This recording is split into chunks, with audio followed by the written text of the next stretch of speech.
In light of the recent attack on Eden Prime, many colonial investors are pulling their support for future projects.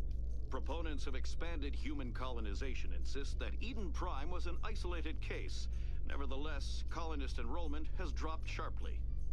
Many colonial proposals are on hold until backers have some reassurance that human colonies will be adequately protected.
So, got the stream started. I am having a bit of a snack first. So I won't be on camera or microphone at first because I'm not going to force you to watch or listen to me eat. Fortunately, there is plenty of dialogue in the game without me having to say anything.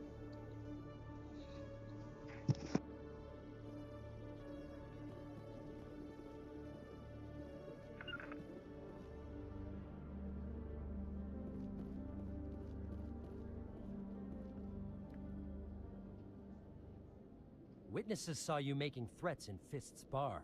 Stay away from him. I don't take orders from you. This is your only warning, Rex. You should warn Fist. I will kill him. You want me to arrest you? I want you to try.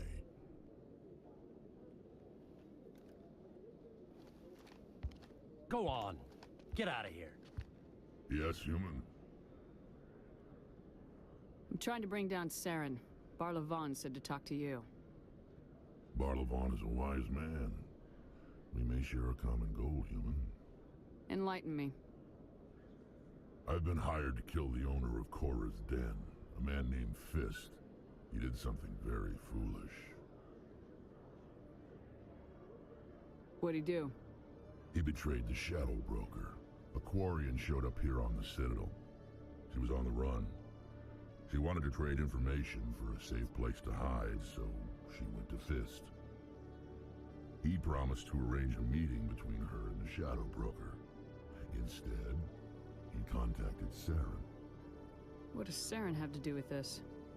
Well, the Quarian has something that connects Saren to the Geth. He paid Fist a small fortune for her. If we get our hands on that evidence, we can prove that Saren's a traitor. And the Council will have to listen to us. Saren might already have her. Last I heard, Fist still had her. Probably somewhere inside his club.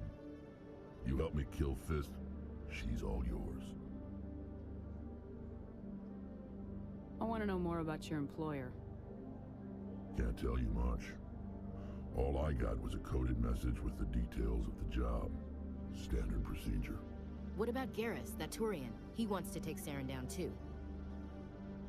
He might come in handy. He was here just before you showed up. Said he was going to follow up a lead on his investigation. Wanted to speak to the doctor at the med clinic. Move out.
Why can I only have 3? That's so annoying.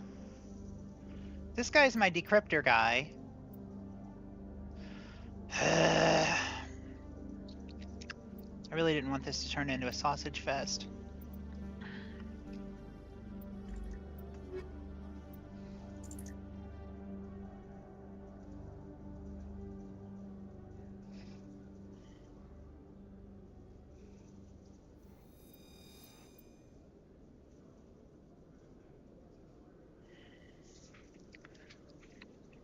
Very annoying.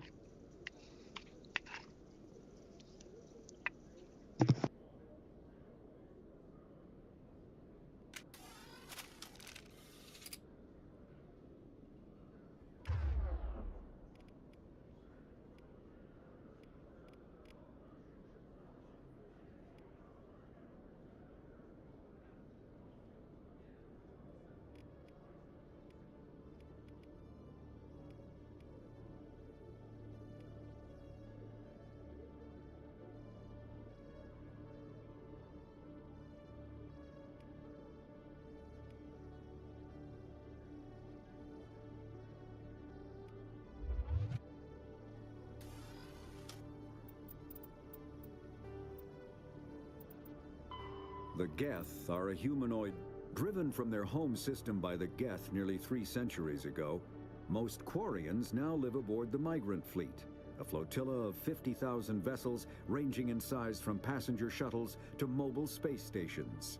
Home to 17 million Quarians, the flotilla understandably has scarce resources.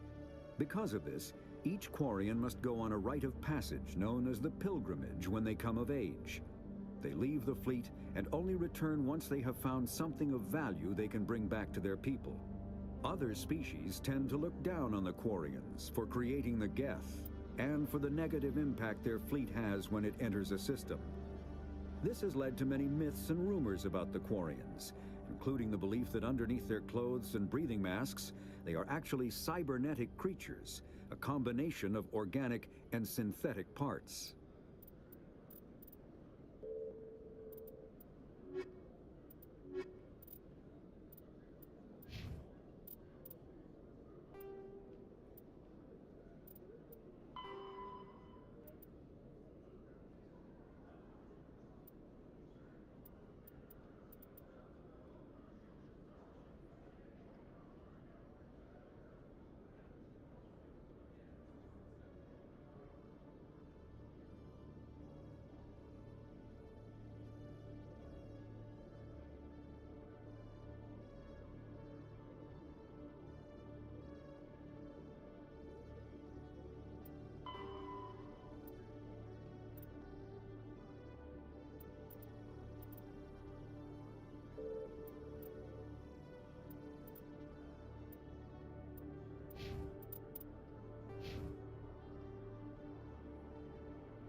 Okay.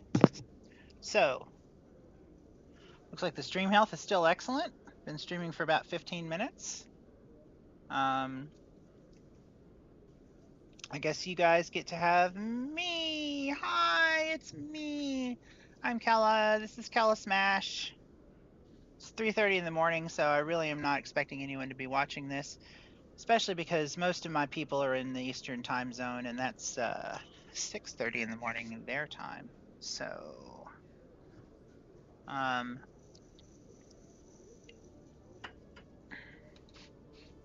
anywho,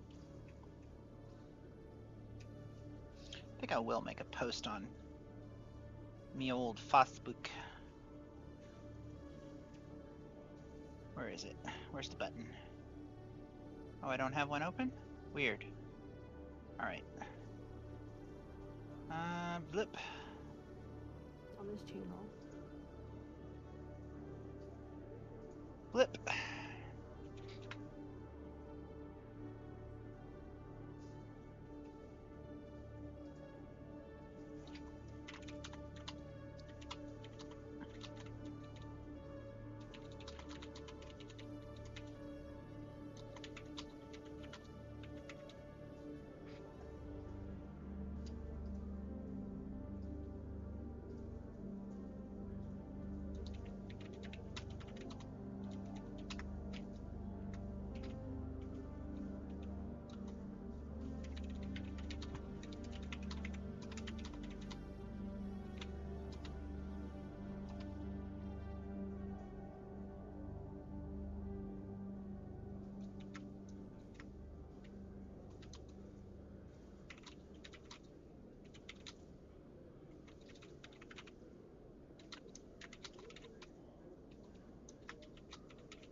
Really? You can't fix conceivable? Oh, yes, you can. Okay. Sorry, guys, I'm typing a lot. Because I'm making a friends only post for my friends to tell them that I switched to YouTube. And since nobody's actually watching this, I don't know why I'm apologizing. Because if you're bored, you can just fast forward until you see some action happening.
Okay. Alright. That part's done. So, need to find this, map. Where are we going? So we need to go...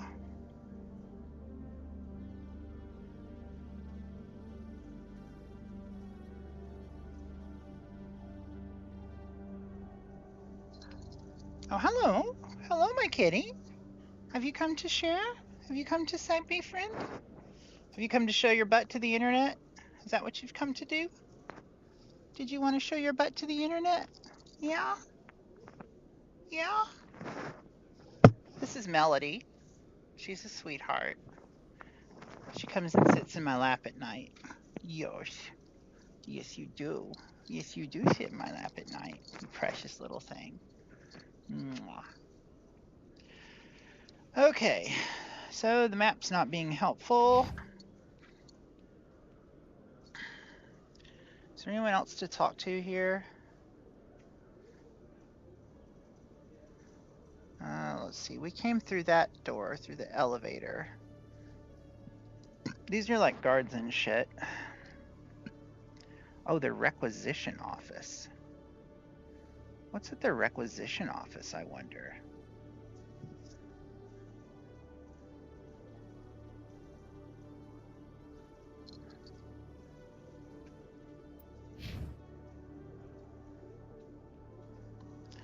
Oh, it's kind of hard to do WASD when you're sitting on my left arm, buddy. Yeah. Yeah. Yeah. I need to make you like a baby Bjorn, like a little sling to hold you so I can have my hands free. Huh? So you say you got your hands free now. You got your hands free to pet me. Yes. That is the rules, huh? That is the rules? Yeah. Okay.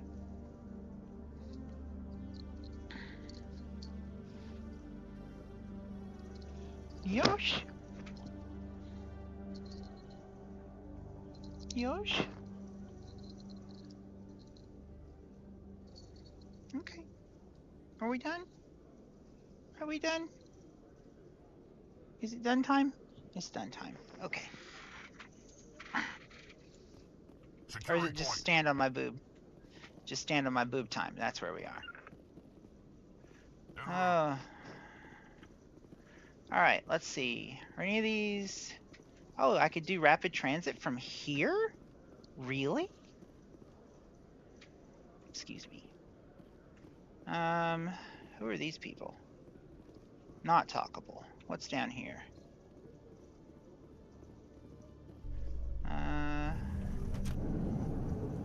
What's this about? Where do you go? No? I don't want to go in the elevator. Let's go check out that requisition office. Ugh. There we go. Oh, not so great. Trying to fix my camera centering.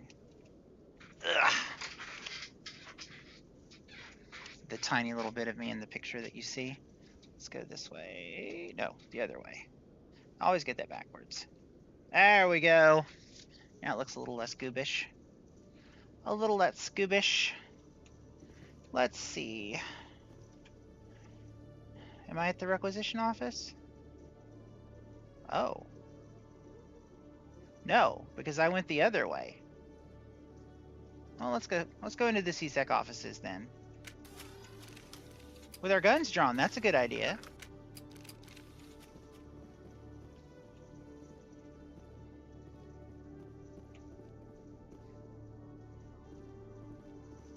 Do you talk? Any of you talk? No? No talking? Okay, Jaleel. Let me get this straight. Your business partner, Shorb, he's threatened you? Well, no, not exactly. But he wants to meet with me. I think he's going to kill me. And why do you think that? I can't really get into the details. But Shorbin will kill me if I leave here unprotected. I can't help you. Not unless you give me something more to go on. I can't. I'm sorry. And I've got other work to do. But nothing. Don't bother me unless you're willing to give me details.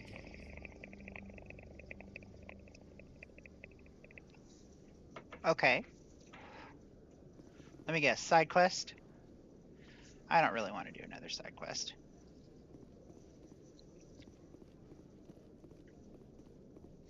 I mean, the name Chorban sounds familiar, and I may end up coming back here, but I don't.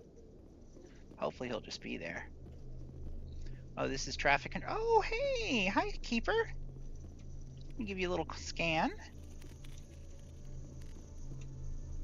None of you people are talkable? Oh. Oh, just for codex? Okay. I'm not sure what good that does me. I mean, it's XP, that's nice. Okay. What the fuck? What's in here?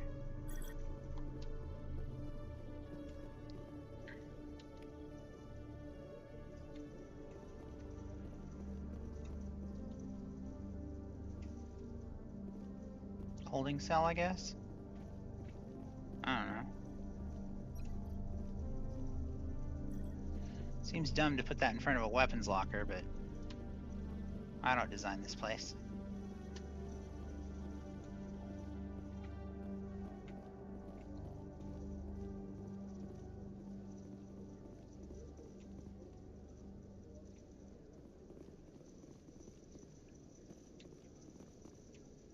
Alright. Well, this is not helpful. 100% not helpful. Well, you got winded awfully fast. What's that about?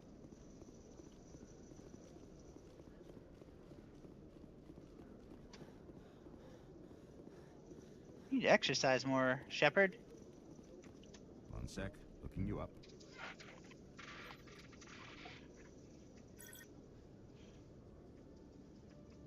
Commander Shepard, here with the Alliance military. First time on the Citadel, that about right? How did you know all that? I'm the CSEC requisitions officer. I need to make sure our buyers are authorized. So, will you be purchasing anything today, Commander Shepard? Show me what you got. Excellent. I hope you find what you're looking for. Oh my!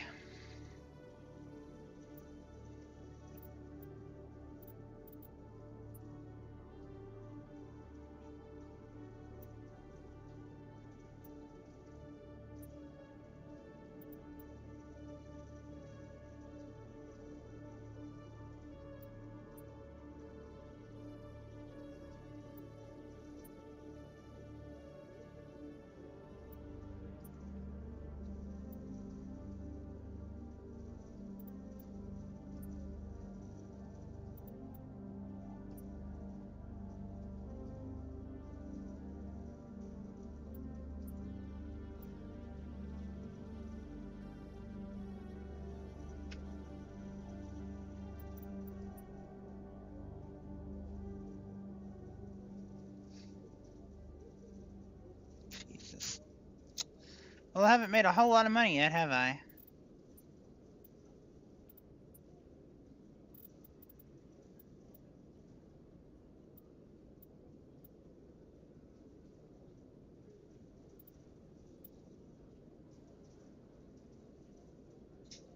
Wow. That's pretty shitty, actually.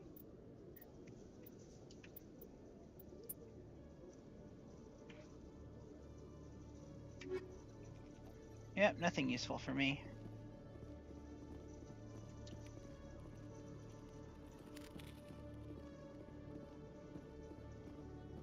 Alright.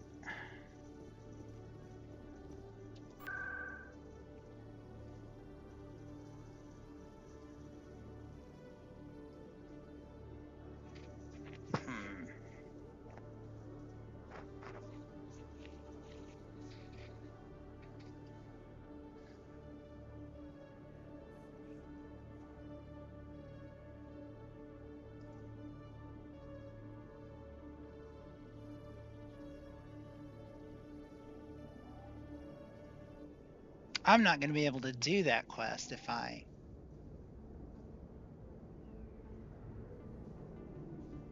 A gentleman's club? Seriously? Okay.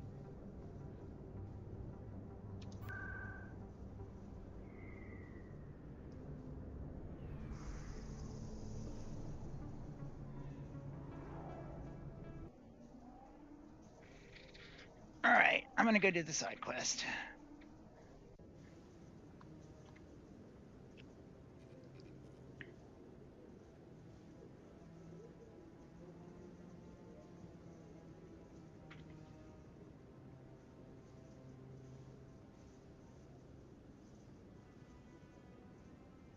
Oh, wrong place.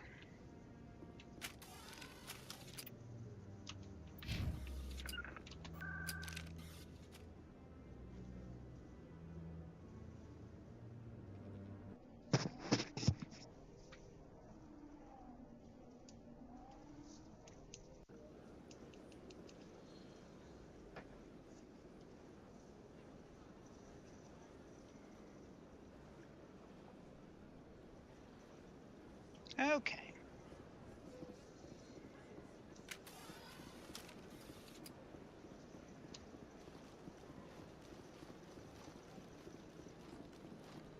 I've told you before, you're not allowed in here. This one believes it has the right to move freely through this area. You're creating a public disturbance. It's against Citadel regulations. This one is unsure why the other would not wish word of the Enkindlers to be spread.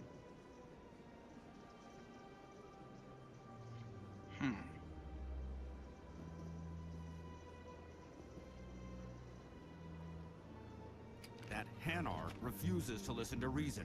Why can't it act in an orderly and lawful manner? Are there laws being broken here? I am not unreasonable. The Hanar is free to spew its nonsense once it purchases an evangelical permit. So if the Hanar gets a permit, it's allowed to preach? No. Registered evangelicals must follow regulations. There are specific areas where preaching is legal. Failure to follow the regulations results in the forfeiture of the license. What's the purpose behind the evangelical permits? Forcing religious evangelicals to register for a permit weeds out undesirables. It keeps the area safe. The Citadel is too important to become a battleground for a religious war. If you'd like, I could talk to the Hanar for you. I have argued with the stubborn jelly all afternoon. You are certainly welcome to try.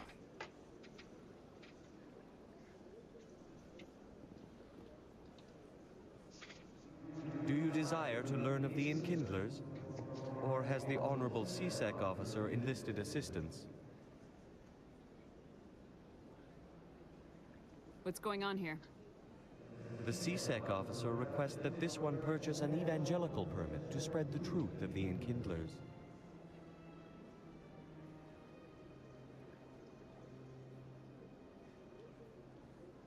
If that's all the CSEC officer wants, why not just buy the permit? The truth of the Enkindlers is universal. This one humbly believes that the truth should not be suppressed. Exacting payment as a means of imposing limits upon the truth is an abrogation of this one's religious freedom.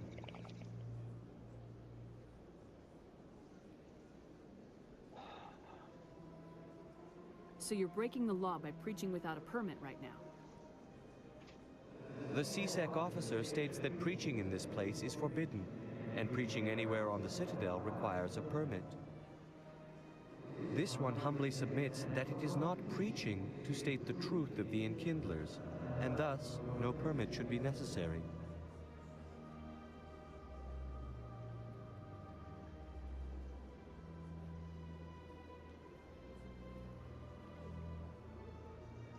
Is this really how you want to represent the Enkindlers?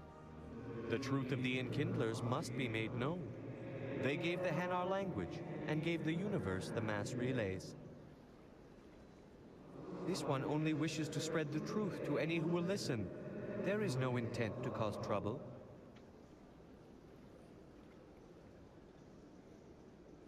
What if I purchase the evangelical permit for you? finances are only a partial limitation. This one does not believe that one should pay in order to speak the truth. However, this one also does not possess the 150 credits necessary to purchase the permit. 150 credits. This should cover you. This is a most appreciated action. You are not of the Hanar, but you wish to help spread the truth of the Enkindlers. This one will not cause any further trouble for the CSEC officer. This one offers its thanks.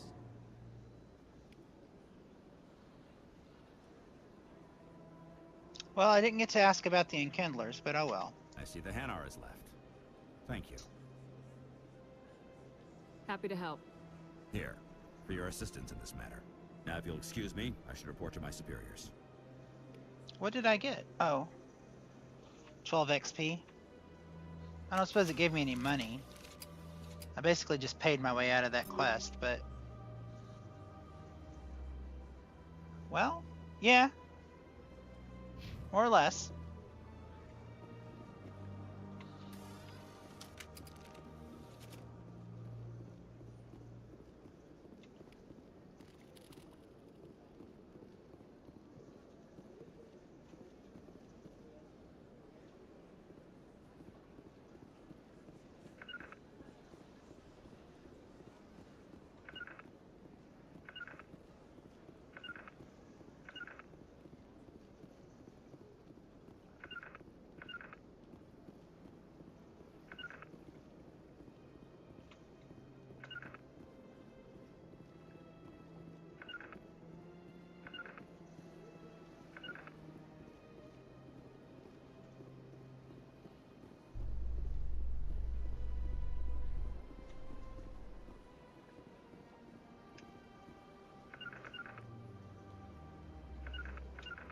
No can do.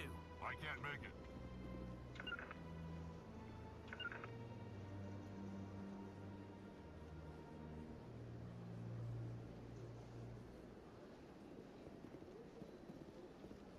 A Solarian excavation team has run into an unexpected problem after unearthing a Prothean dig site.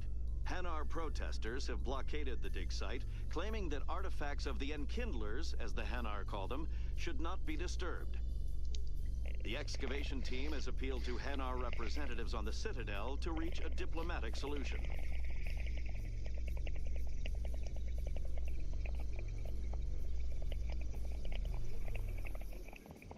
No can do. I'm blocked.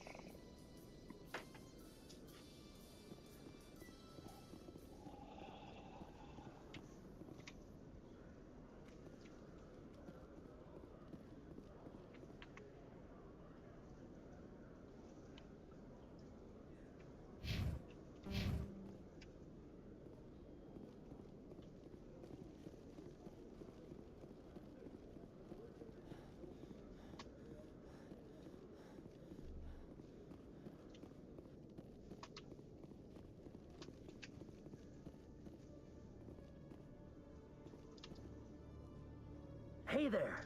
Oh, you're not CSEC, are you? Did you want something? What were you trying to explain to the officer before? My colleague is trying to kill me, and I thought we were friends. How do you know he wants you dead? He's changed. He won't talk to me at work anymore, and he started following me. Yesterday, he followed me all the way home, just waiting for a chance. I don't care what anyone thinks. He wants me gone. I know it.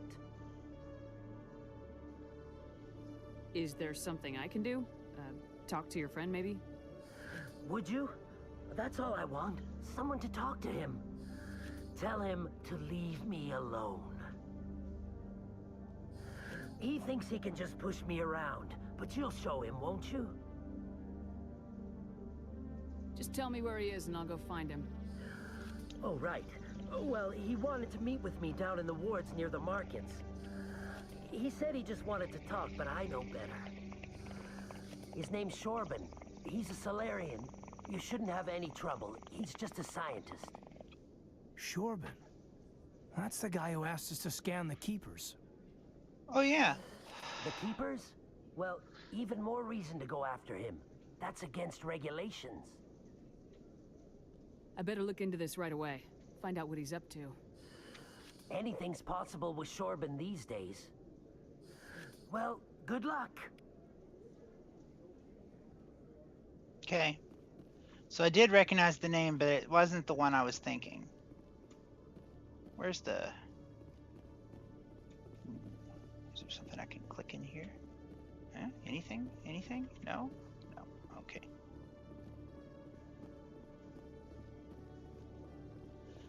My squad dude reminds me of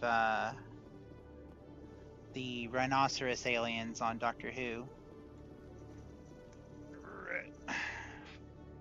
Really? There we go.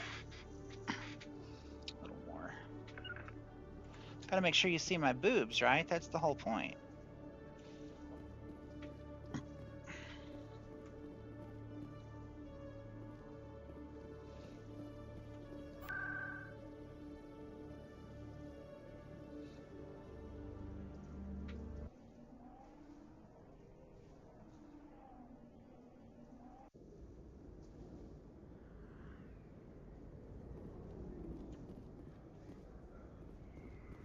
Alright.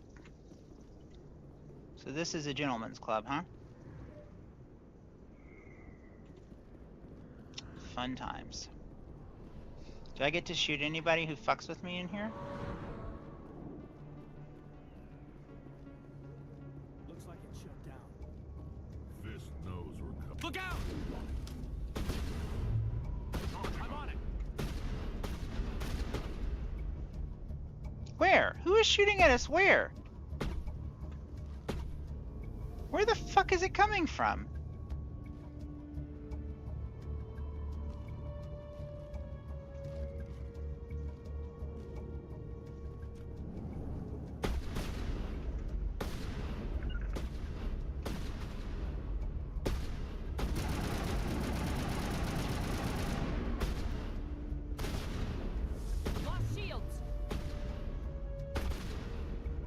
How are you shooting me through the...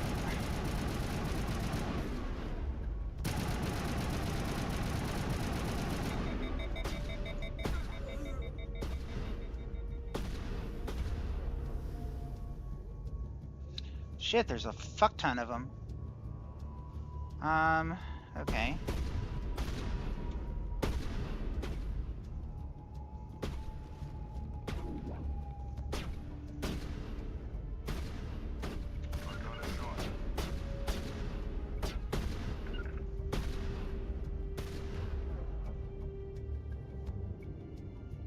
Can't walk on.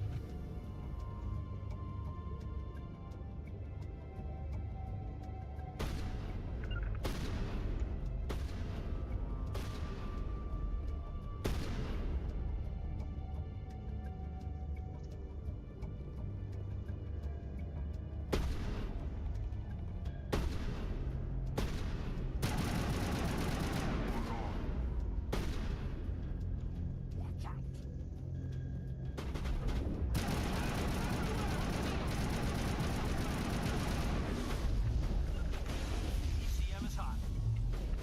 Medgel deployed. I need a target.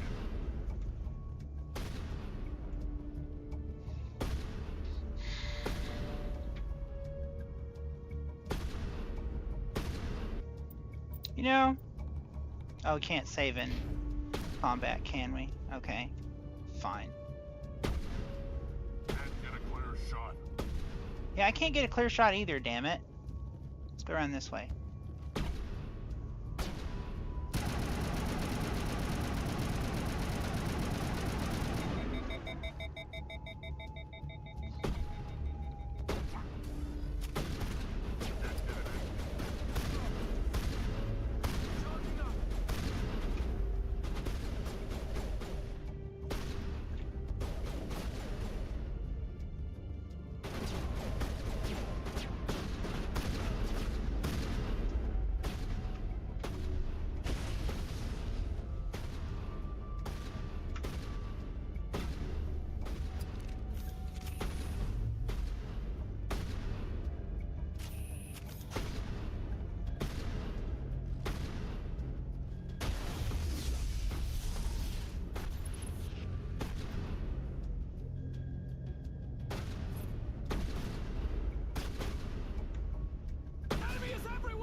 combat hard suits use a dual-layer system to protect them.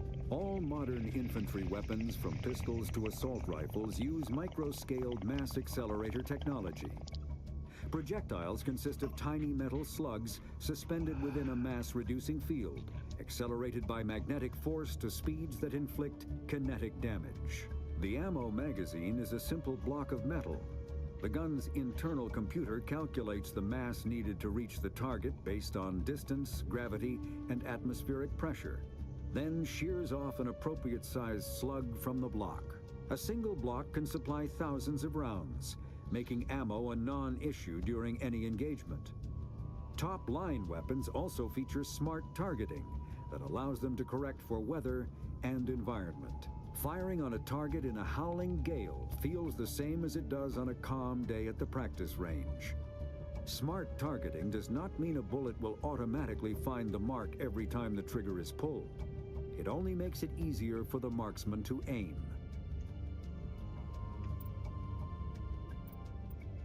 Medigel is a common medicinal salve used by paramedics, EMTs, and military personnel.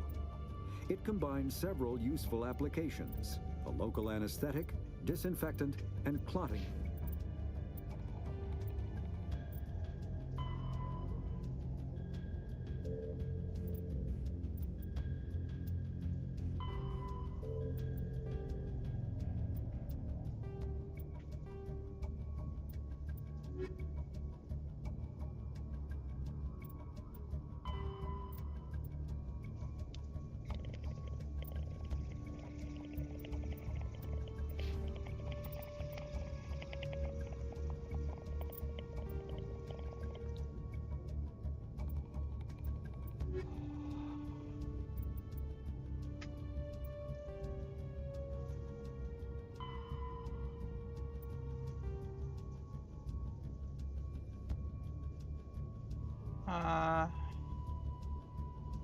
Okay.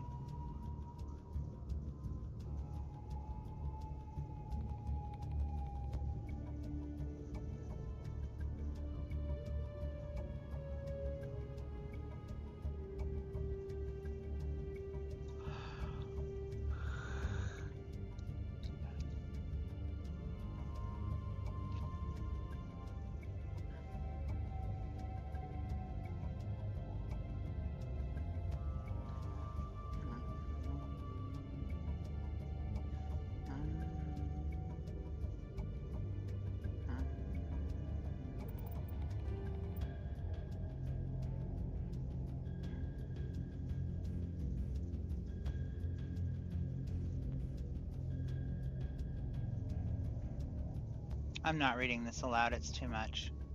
If you want, you can pause the video and read it. I guess I'll take my camera off so you can see.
Okay.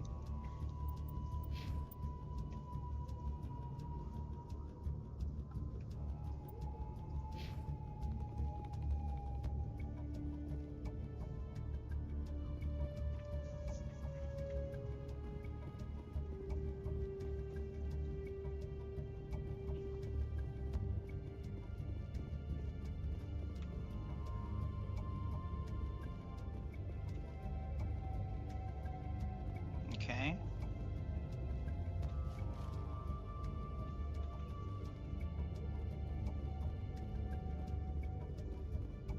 Is this the elevator? Is that where I needed to be going? Stop right there. Don't come any closer. Enemy is everywhere!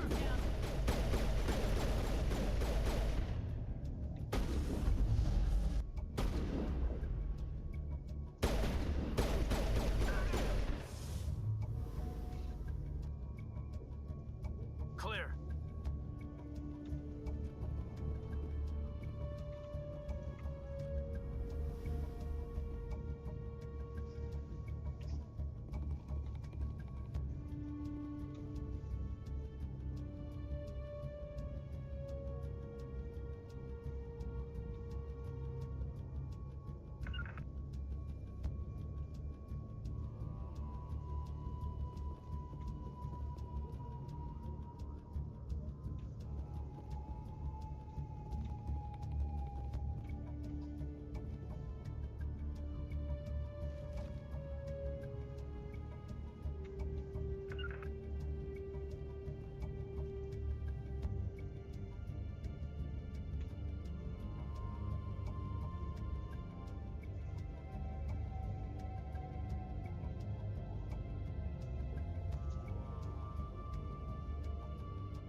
Did I get my dude killed? I did.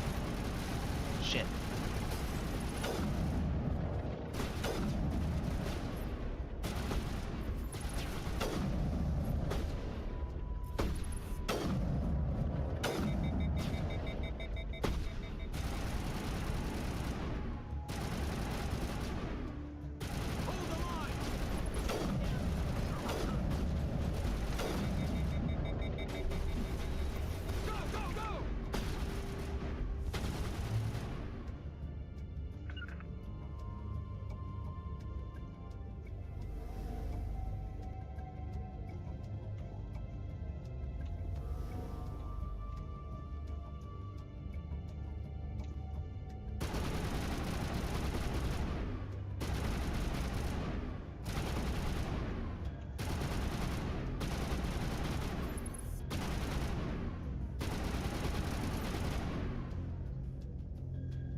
Killed.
Don't kill me, I surrender!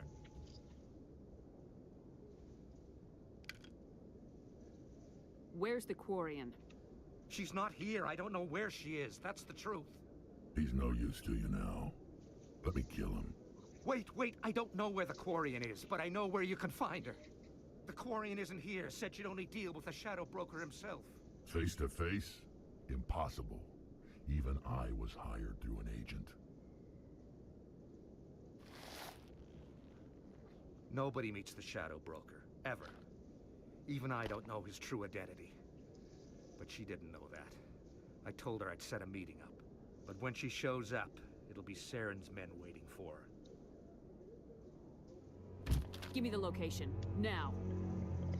Here on the wards, the back alley by the markets. She's supposed to meet them right now. You can make it if you hurry.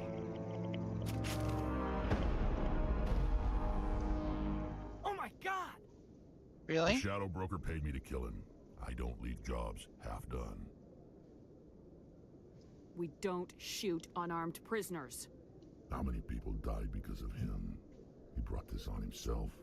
Besides, we have more pressing concerns. That Quarian is dead if we don't go now. Okay, great.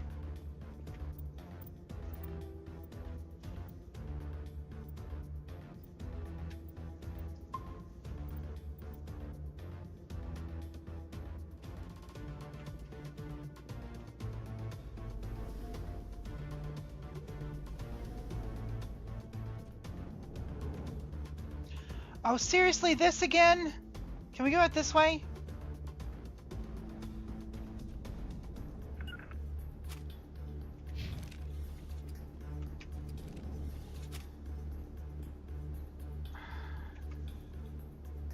Really?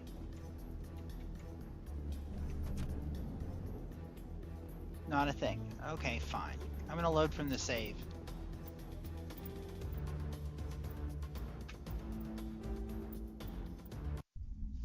Yeah, I'm reloading because I wasted a bunch of time trying to open that fucking door. Alright, out we go. Okay. Wait, can we go out the back way? No. Alright.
Nope, just a wall, just a... Okay.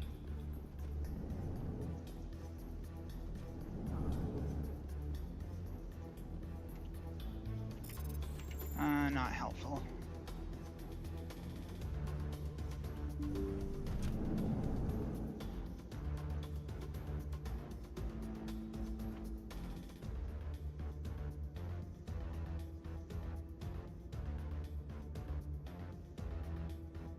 Get down!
Where's the fucking alley?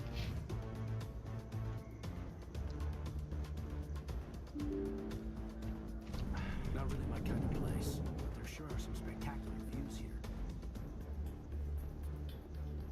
Is this the alley? Did you bring it? Where's the Shadow Broker? Where's Fist? They'll be here. Where's the evidence? No way. The deal's off.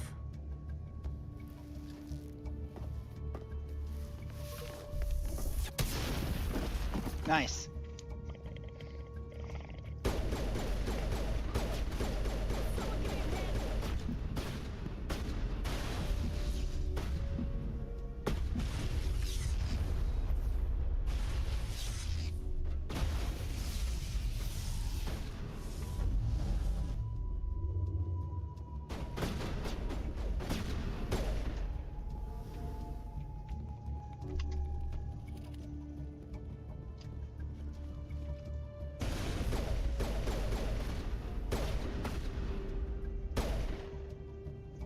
Fist set me up.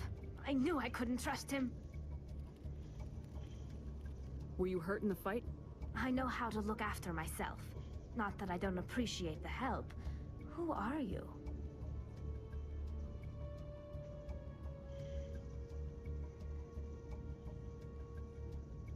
My name's Shepard. I'm looking for evidence to prove Saren's a traitor. Then I have a chance to repay you for saving my life. But not here. We need to go somewhere safe. The ambassador's office. It's safe there. He'll want to see this anyway.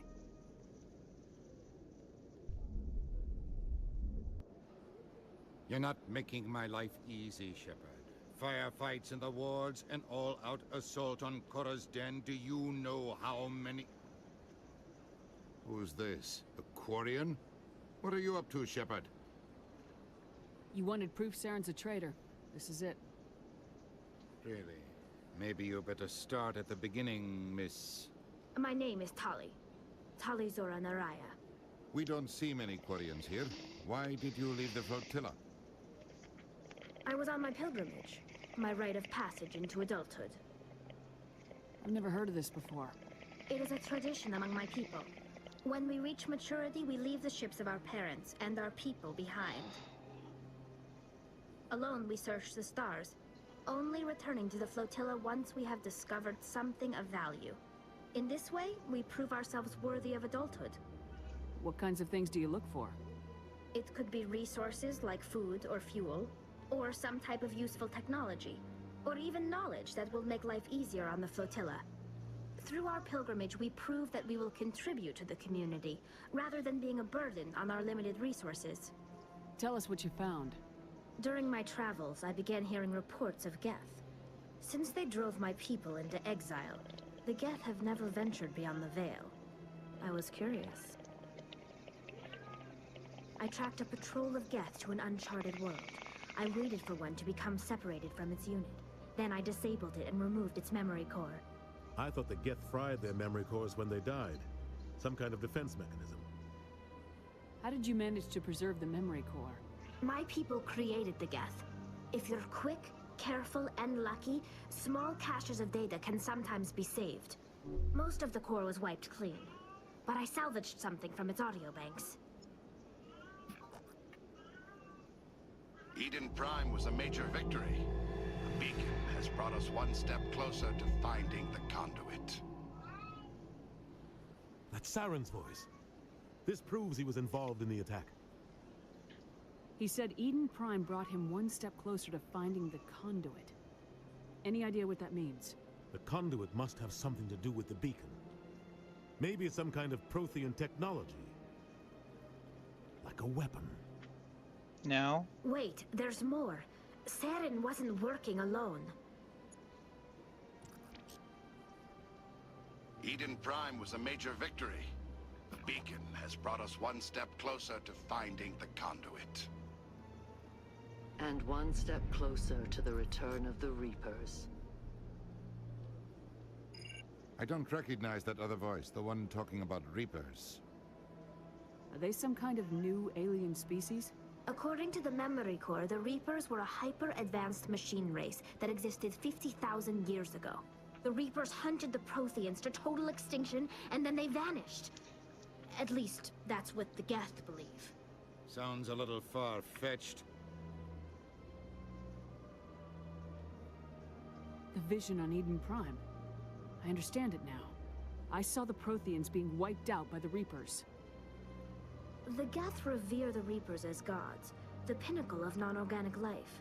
And they believe Saren knows how to bring the Reapers back. The Council is just going to love this. The Reapers are a threat to every species in Citadel space. We have to tell them. No matter what they think about the rest of this, those audio files prove Saren's a traitor. No, they don't. Right. We need to present this to the Council right away. What about her? The Quarian? My name is Tali. You saw me in the alley, Commander. You know what I can do. Let me come with you. I'll take all the help I can get. Thanks. You won't regret this. Anderson and I will go ahead to get things ready with the Council. Take a few minutes to collect yourself, then meet us in the tower. Okay, I'm done with you, Erdot. Oh, hi. Have we come for more petting? Is that what's happened? Is it time? Is it petting time?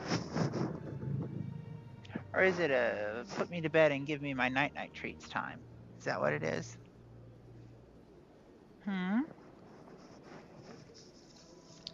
Alright, what do you got? Tal, Loria, near Zaria?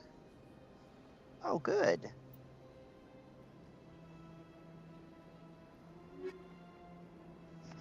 Lots of biotic strength.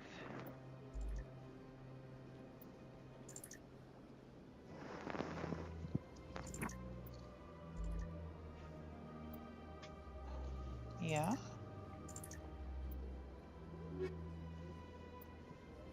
Ooh, can I leave? Yeah.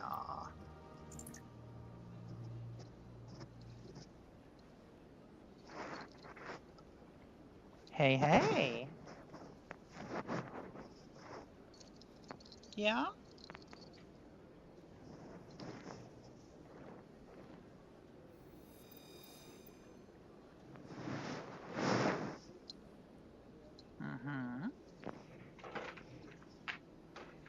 Okay.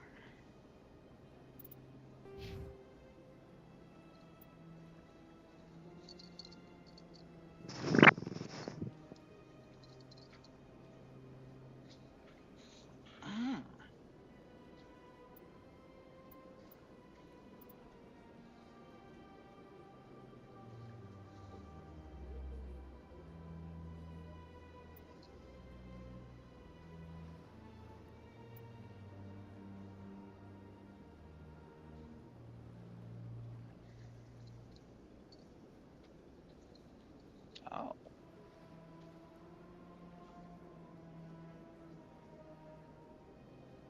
Okay.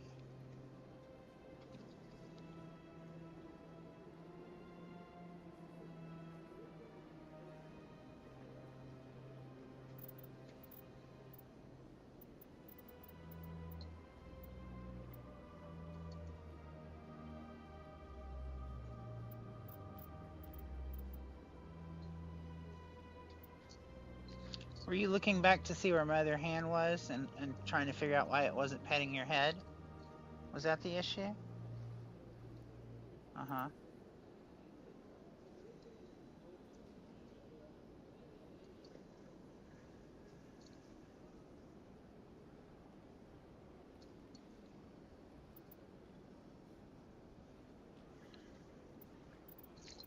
Let's see.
Oh, you're not gonna let me change it?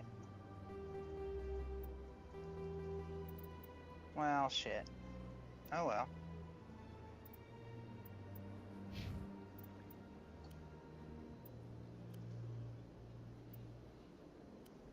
Can't toggle your helmet, can I?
Oh.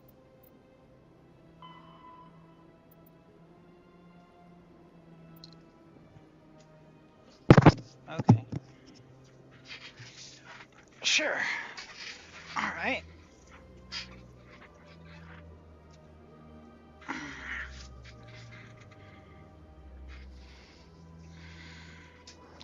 Need some more hot tea.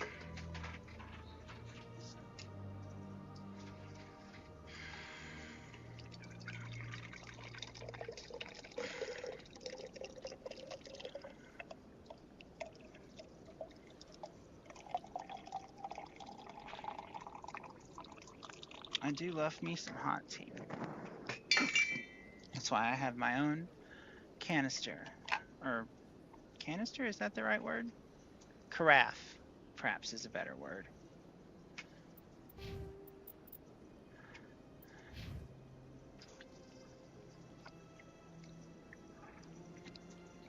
Oh, I should check the armor of this person.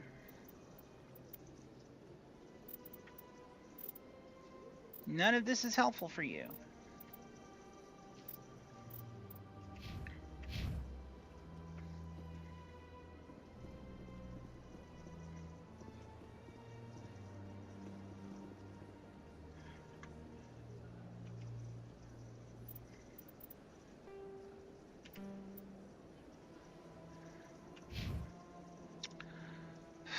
I really wish I could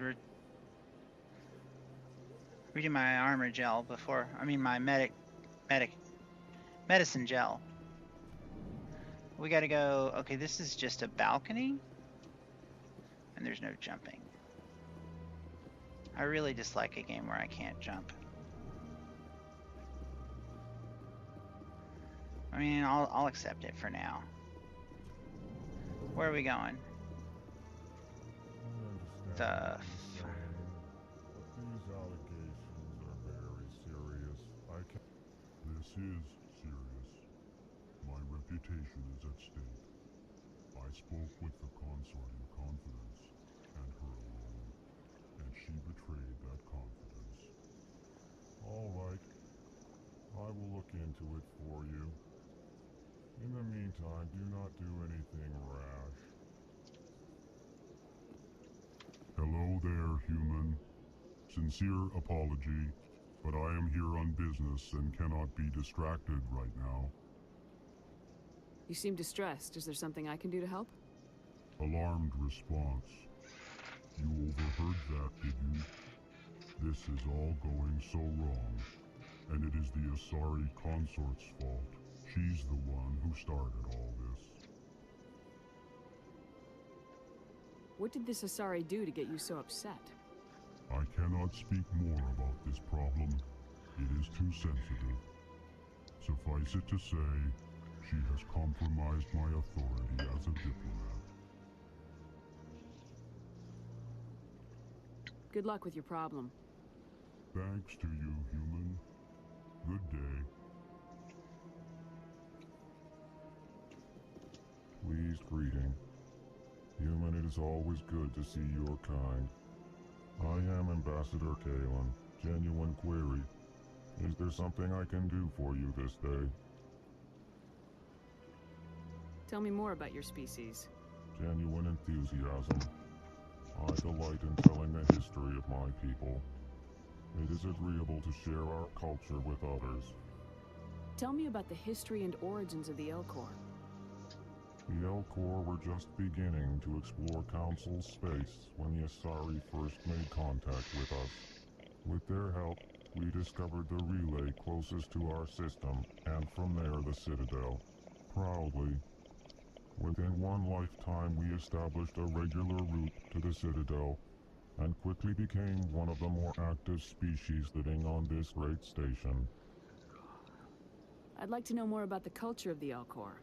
Frankly, we Elcor prefer the safety and familiarity of our own colonies to the confines of space travel.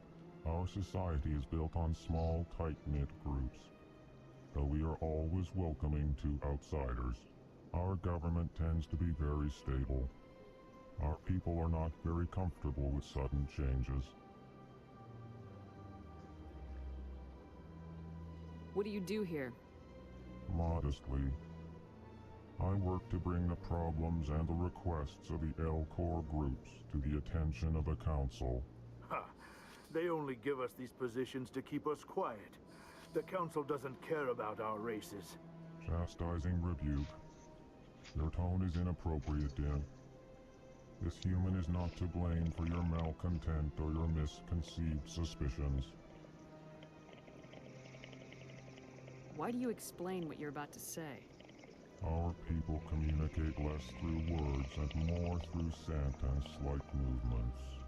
Plainly, we discovered our vocal expression was not enough to convey the feelings of our conversations to other species. Why do you bother, Kalen? These Earth Clan don't really care about our ways. Remorseful response, Din. You don't truly believe that, and if you do, I am very very sorry for you.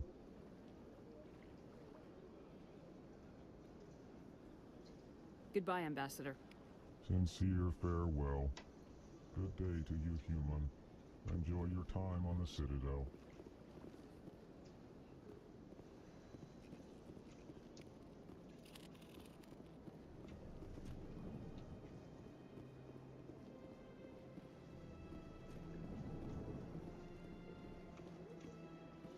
All right.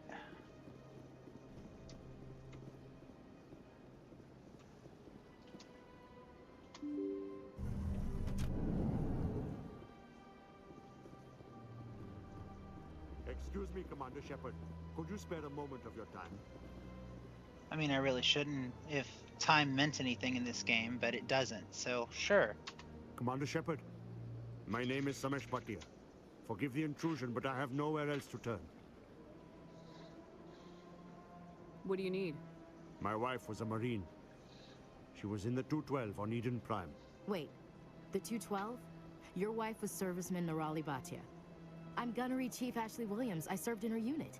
Chief Williams, it is a pleasure. Nirali spoke of you with great respect. I'm so sorry for your loss, Mr. Bhatia. Nirali was a good woman. What can we do for you? I've requested that my wife's body be returned to me for cremation, but the military has refused my request. Why did they refuse your request? There's got to be some reason. I don't know. All I know is that they have declared it impossible for my wife to be returned to me. We'll look into it. The man in charge of my case is Mr. Bosker. When I last saw him, he was in the expensive bar over there. Thank you for your time. I just want to give my wife a proper funeral, and the respect she deserves. Okay. Expensive bar over there, huh?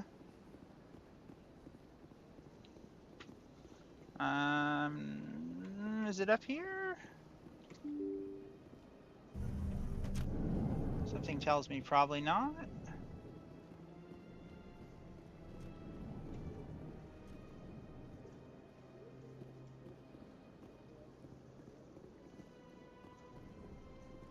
Oh, Bosker. It is him. This is the expensive bar? Jesus.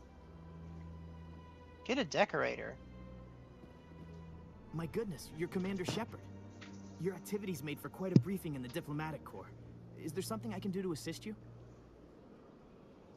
I'm here on behalf of Samesh Bhatia for his wife Nirali. Serviceman Nirali Bhatia died on Eden Prime, as Mr. Bhatia no doubt told you. Her wounds are inconsistent with any type of weapon damage we've seen before. That is why her body is being held. You think that her body might be dangerous or contaminated? No, Commander. Nirali Bhatia is not dangerous. Her body is in fact extremely valuable to the Alliance. The tests we're conducting may lead to better defenses against Geth attacks. Respectfully, Serviceman Bhatia may save more lives in death than she did in life.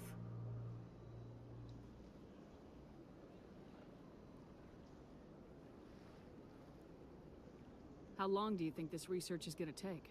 This is a long-term study. I wouldn't expect the bodies to be released for a year or longer.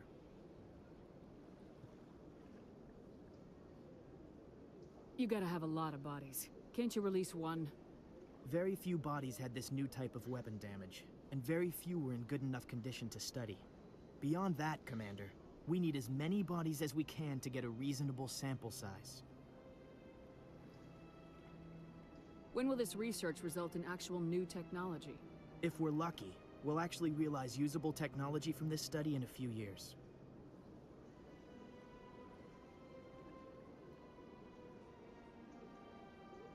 I'll tell Samesh. Next time you cut up a dead soldier, at least tell her husband the truth. That was just the reaction we were hoping to avoid, Commander. But if you think it will help, tell Mr. Bhatia the truth. Perhaps he will understand. Please let me know if you have any other questions.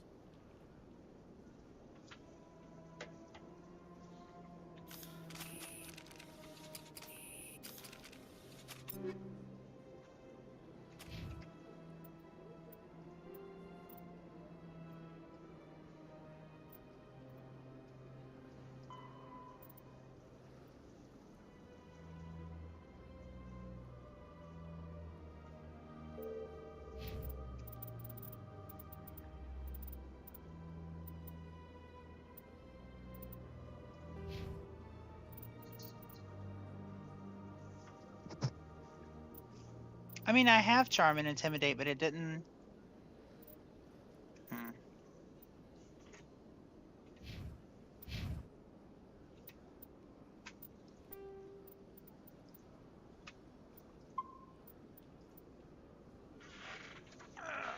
Okay. Let's go back to Batia.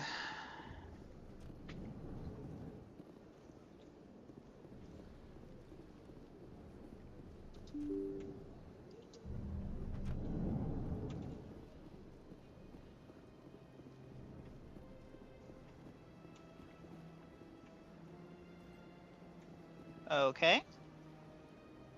Yeah, that was a little weird. You? A little strange.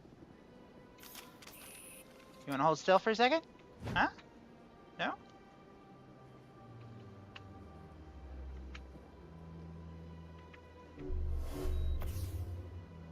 Oh, shit. Regroup!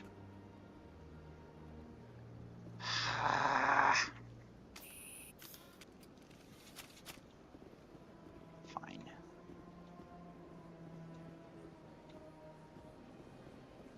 Wait, where was the dude? Oh, he was just standing over here. Hello, Commander. Has any progress been made with Mr. Bosker? Will he return my wife's body?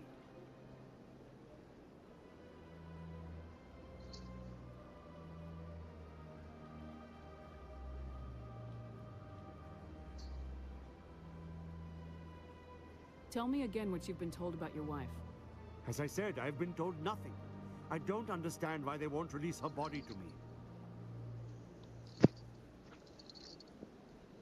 It's not as simple as I'd hoped. The military needs your wife's body for important tests. Tests? They're holding my wife's body for tests? My wife served the Alliance faithfully. She gave her life for humanity. And this is how they repay her.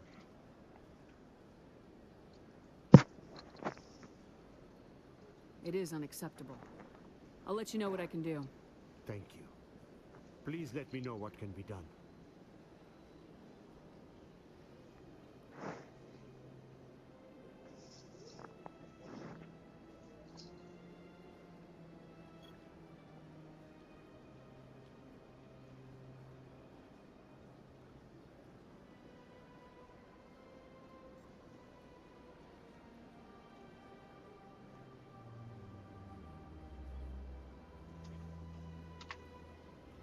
So much empty space.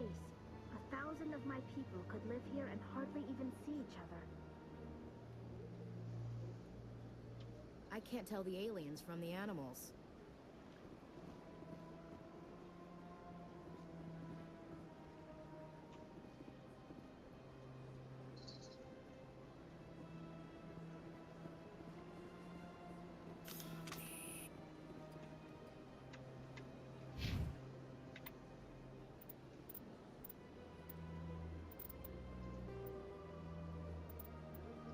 The Elcor are a citadel species native to the high-gravity world Dakuna.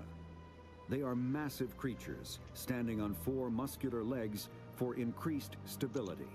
Elcor move slowly, an evolved response to an environment where a fall can be lethal. This has colored their psychology, making them deliberate and conservative. Elcor's speech is ponderous and monotone.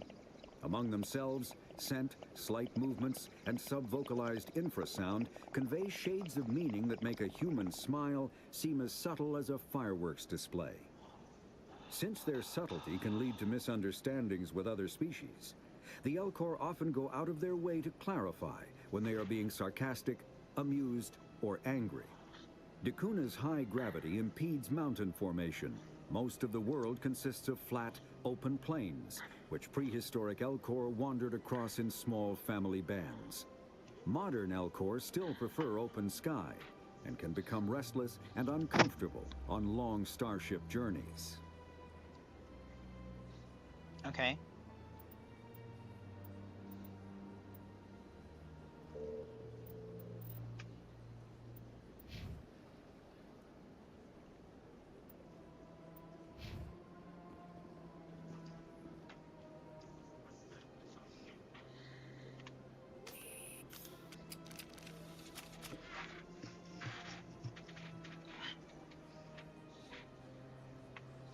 Let's see.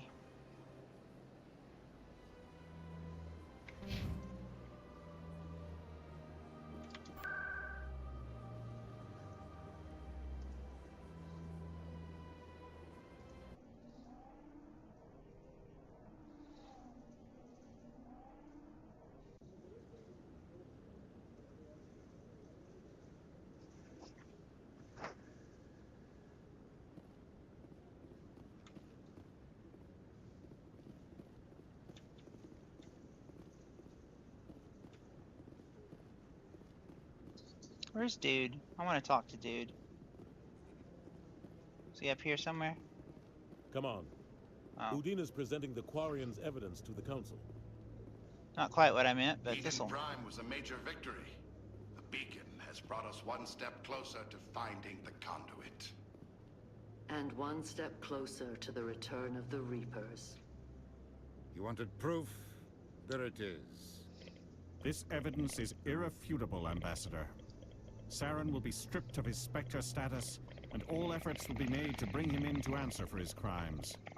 I recognize the other voice, the one speaking with Saren. Matriarch Benezia. Who is she? Matriarchs are powerful Asari who have entered the final stage of their lives. Revered for their wisdom and experience, they serve as guides and mentors to my people. Matriarch Benezia is a powerful biotic, and she had many followers. She will make a formidable ally for Saren.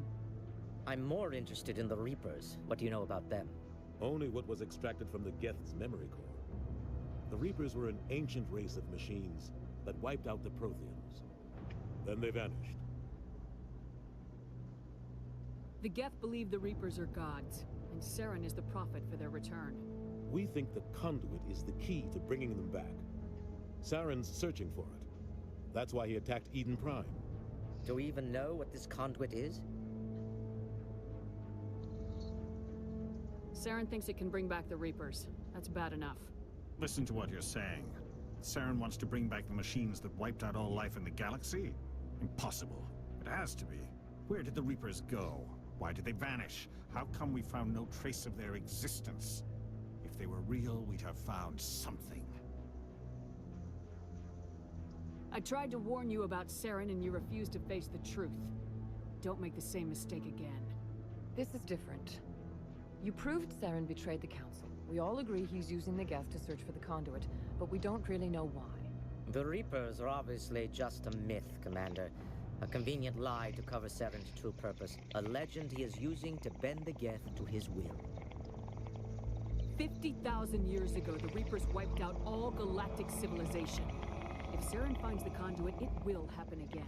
Saren is a rogue agent on the run for his life. He no longer has the rights or resources of a Spectre.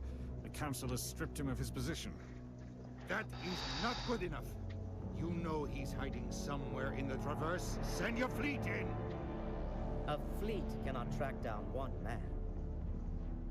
A Citadel fleet could secure the entire region. Keep the Geth from attacking any more of our colonies. Or it could trigger a war with the Terminus systems.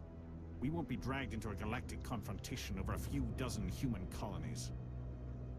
I can take Saren down. The Commander's right. There is a way to stop Saren that doesn't require fleets or armies. No! It's too soon. Humanity is not ready for the responsibilities that come with joining the Spectres. You don't have to send a fleet into the Traverse, and the Ambassador gets his human Spectre. Everybody's happy.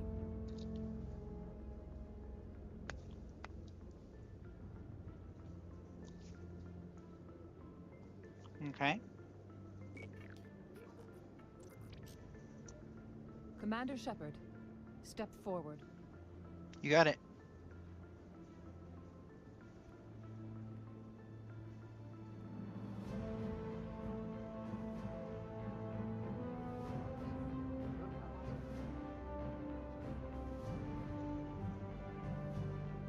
Do I get a new look or something? It is the decision of the Council that you be granted all the powers and privileges of the Special Tactics and Reconnaissance branch of the Citadel. Yay! Spectres are not trained, but chosen. Individuals forged in the fire of service and battle. Those whose actions elevate them above the rank and file. Spectres are an ideal, a symbol, the embodiment of courage, determination, and self-reliance. They are the right hand of the Council, instruments of our will. Spectres bear a great burden. They are protectors of galactic peace, both our first and last line of defense. The safety of the galaxy is theirs to uphold. You are the first human Spectre, Commander. This is a great accomplishment for you and your entire species. I'm honored, Counselor. We're sending you into the Traverse after Sarah. He's a fugitive from justice, so you are authorized to use any means necessary to apprehend or eliminate him. Any idea where to find him? We will forward any relevant files to Ambassador Udina. This meeting of the Council is adjourned.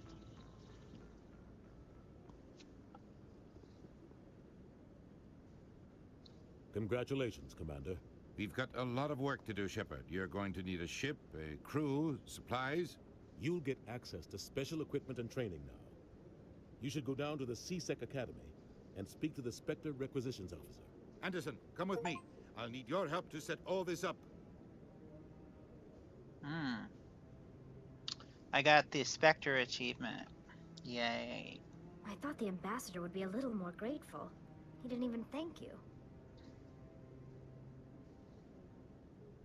Until I find Saren, I haven't done anything. Come on. Right behind you, Commander.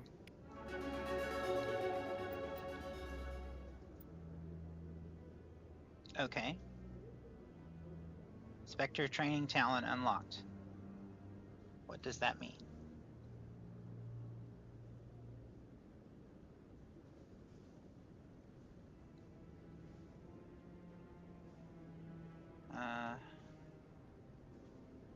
Okay.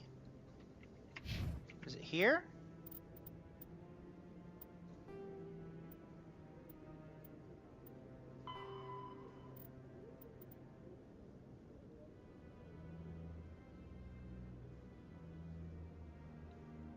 Okay.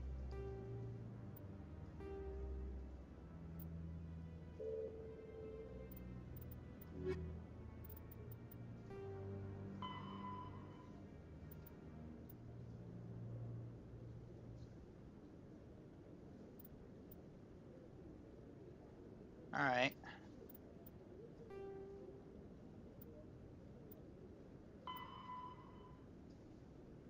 Oh, lower wards. Cora's Den. The one I just decimated? Okay.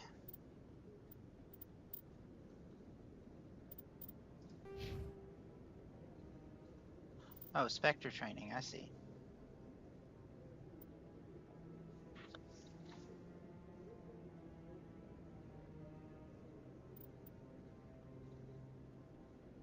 Oh, there's my res. Yep, I'm gonna put all 4 points into that.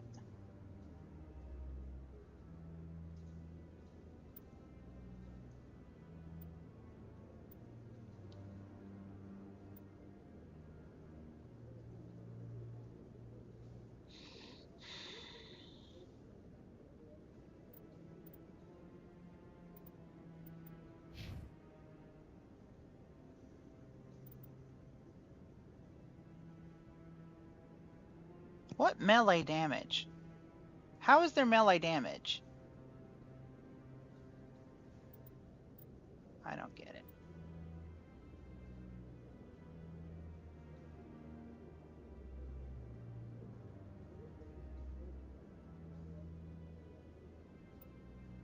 All right.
Alright.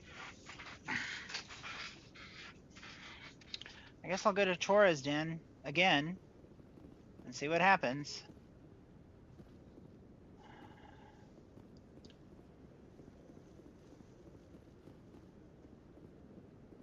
Wonder if they've cleaned up since then.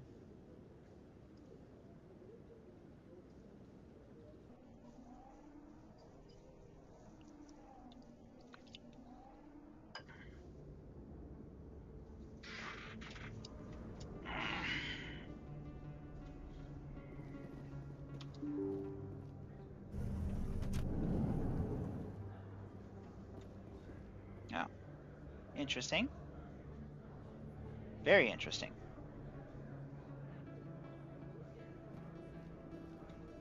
What? Okay. Oh. It's because it's a different place.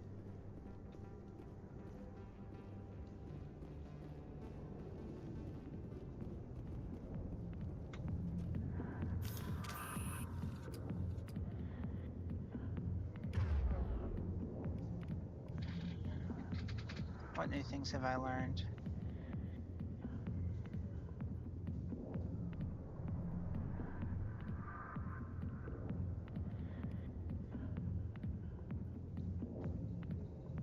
Oh, okay.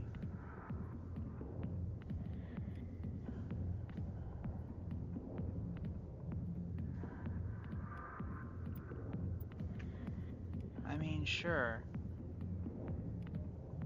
One.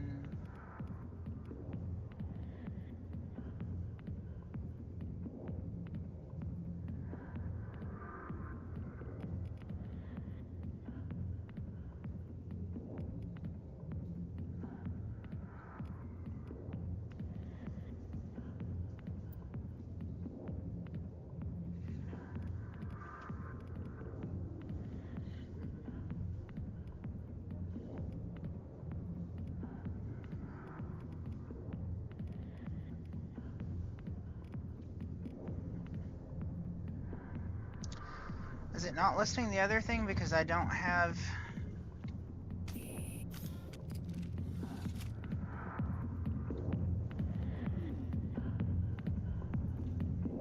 Okay.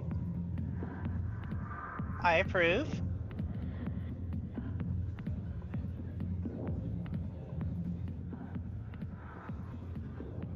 Anyone I can talk to? I got business here, but not with you. Sorry, I'll get to you when I can. You'll get to me now, bitch. No. I really wish it would stop pulling my gun every time I try to move. Oh, hi. That's attractive. Nice. Let's see.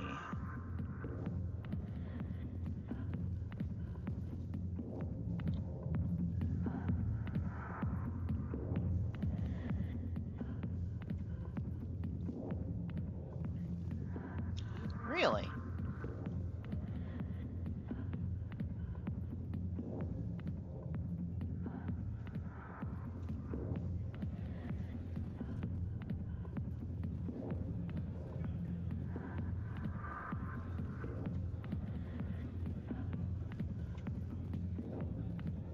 Oh, there you are. Hi, General Septimus. Is there a chair I can sit in? No, it's gotta be all up and confrontational, huh? Well, in that case...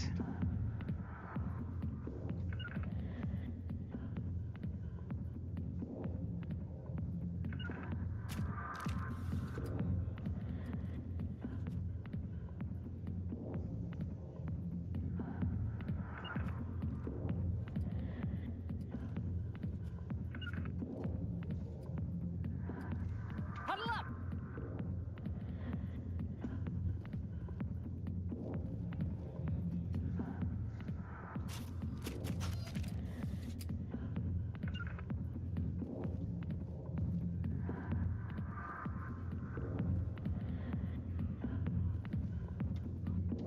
Commander. What do you want? What's bothering you, General? I've seen a lot of horrible things in my days, and there's only one woman in this damn galaxy that helps me forget it. Then why create rumors and lies about this woman? Because she rejected me. Me! Septimus Oraka, General of the Turian Fleet. Is she really worth it? There must be other women. It's not just any woman I want. It's her, and her alone. Look, kid, I appreciate what you're trying to do, but don't waste your time. Enjoy your drink, General. Yeah, off you go. See you later, kid. I don't feel right just leaving like this. Don't waste your time, kid. Run away now, waste your can. You need to start acting like a general if you want to beat this. I spent all my life acting like a general, and what did it get me? Huh? No, those days are over. I'll just be what I am. A tired, lonely, worn-out soldier. You're a damn general. Quit your whining. Ha! You got balls, kid. There are only 5 people in this damn galaxy who talk to me like that. So you think it's that easy? Just straighten up and act like a general? It would be more productive than sitting here. Maybe you're right, Commander. Shaira's worth the effort, even if she won't have me back. This is no place for someone of your stature, General. All right, I'll go to her. After I've had a cold shower or 2. Say, you're a bright kid. Would you be interested in earning a few extra credits? What do you want me to do? There's an L-Corps diplomat out there who believes Shaira gave up his secrets. Why would he think such a thing? Because I told him. Look, I just need you to convince him of the truth. What makes you think he'll believe me? You'll bring him proof. Take this datapad. It shows where I got my info. It will exonerate Shaira and convince the L-Corps. Who am I taking it to, and where is he? His name is Zoltan. He's an L-Corps diplomat. He's over in the embassies complaining about Shaira. Well, here's to soldiers acting like soldiers. Thanks, Commander. You know, you might make a good general yourself one day. Cool.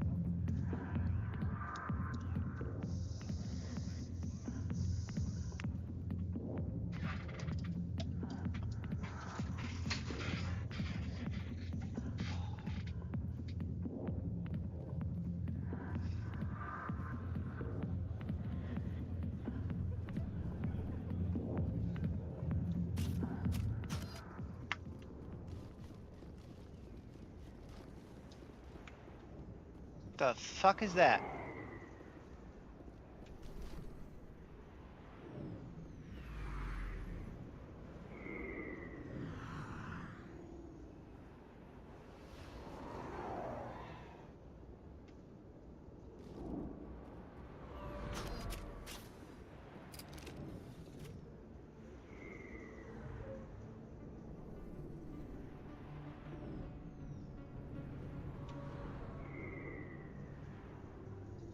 Oh. Okay. I want to see one come by on the top. Oh, cool. Alright. Interesting. Looks like it was sideways.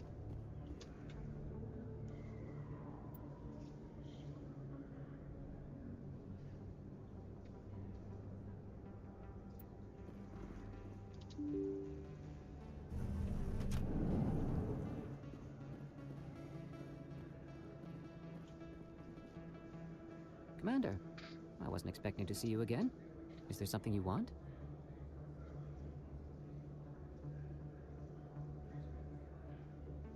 You can start by telling me the truth, Shorban. I'm not sure what you're referring to. My experiments are... Your lies are catching up with you. We spoke with your friend, Jalid. You spoke with Jalid? Then you know about the data? No, but you're gonna tell me. Everything. You boys can go. Looks like my plans have changed. It's not as bad as you think, Commander. Jalid and I just got a little over our heads. Keep talking. The company we work for developed an experimental procedure for use in medical scanners. Jalid and I saw even more potential, so we stole the plans and secretly developed a tool to scan the Keepers. Can you imagine? A tool that can actually get readings from the Keepers? What's so special about that? The Keepers are almost impossible to scan, and you can't capture them or get samples. They just self-destruct. After centuries here, we still don't know anything about them. Don't you see? We were the first to scan them, ever. You've seen it yourself, Commander. You know we can do it. Why are you trying to kill your partner? I'm not trying to kill him. Jalid's job was to disseminate our initial findings. But he decided to keep the data for himself. Maybe to sell it. I don't know. So you're just trying to get back what Jalid already stole? We lost our heads. We just couldn't let an opportunity like this pass us by. Commander, if you'll just continue gathering data for me, imagine what we might learn. And you'll stand to make a bit of a profit yourself, remember? I suppose a little scanning here and there won't hurt anyone. Very good. Maybe if you wouldn't mind speaking with Jalid. The data you're gathering for me is useless if Jalid won't help me analyze it. I'll go have a chat with him right now. Thank you. And happy scanning, Commander. Okay.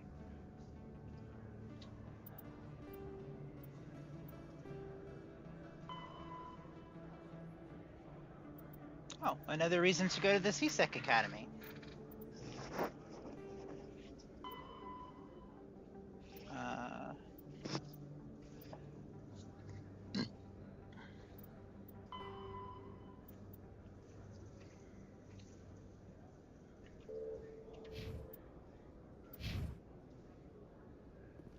Alright, is that by any chance travel? Sure it is.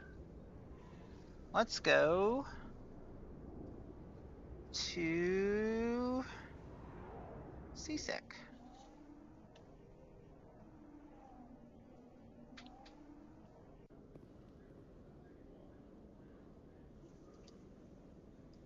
Oh, cool.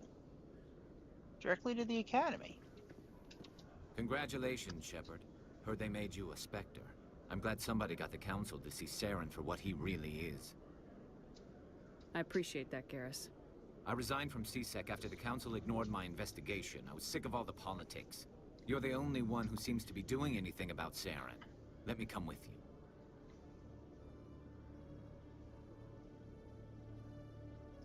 You're a Turian. Why do you want to bring him down? I couldn't prove it in my investigation, but I knew what was really going on. Saren is a traitor to the Council and a disgrace to my people.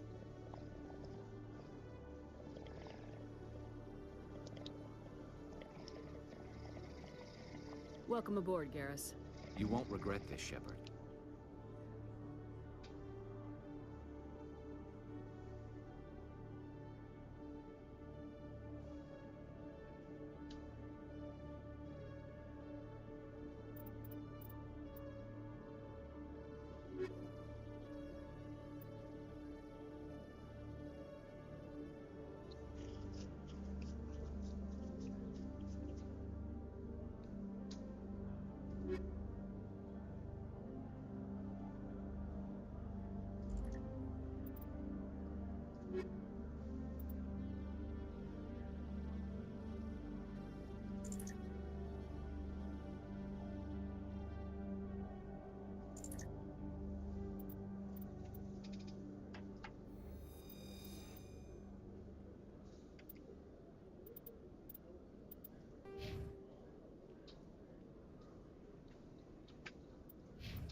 it's prudent to save. Alright, what's going on? This way.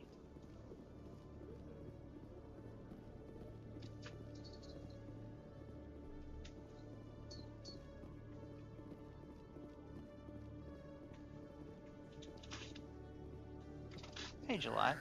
Hello again. Did you have any luck finding Corbin? Cat was where she wasn't supposed to do. I found out you've been lying to me, Jaleed. Lying? Why would I lie to you? What about the Keeper data? He told you? I didn't mean for any of this to happen. I was afraid Corbin would kill me to get the data, so well, I was hoping you'd take care of him.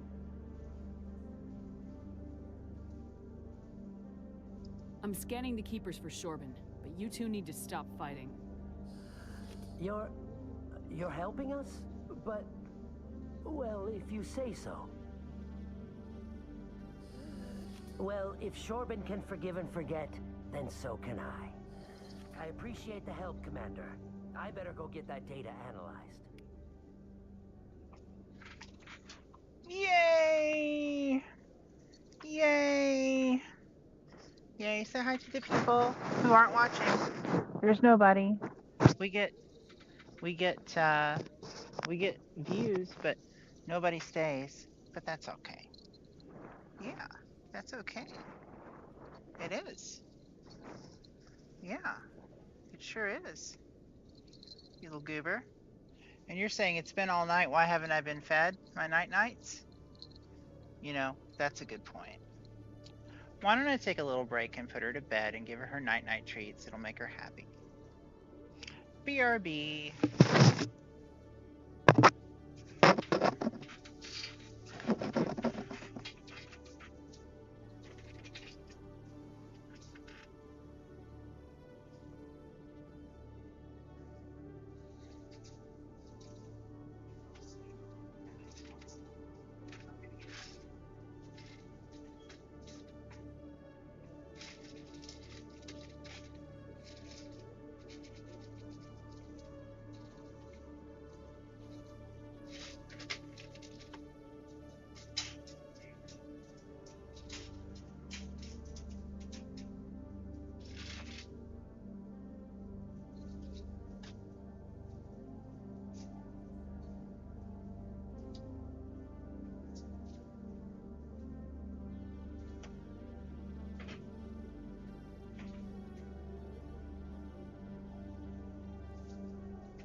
I have returned with cheese and peanuts. The breakfast of I don't feel like fucking cooking anything, but I'm hungry. So I am going to cut the cheese into little cubes, and I will have cubes of cheese and peanuts alternately.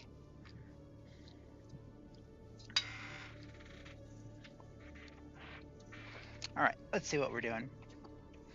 So I talked to those people.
Hello, Commander.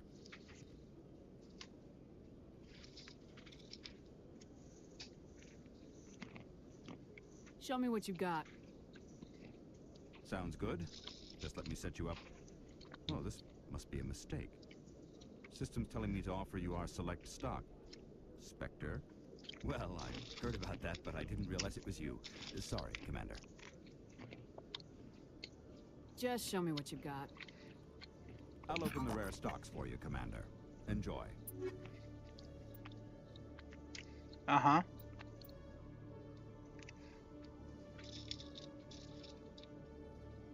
$320,000 gold.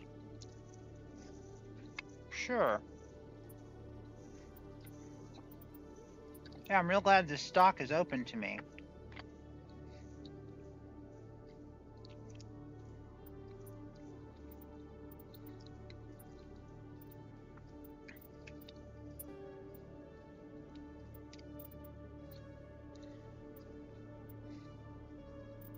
Oh, with all of these upgrades, why have I not been able to install them?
What is all this shit?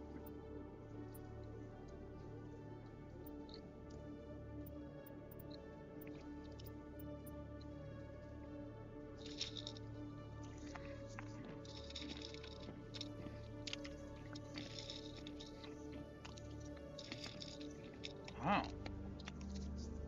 I like that.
I see. I've missed a whole system.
No.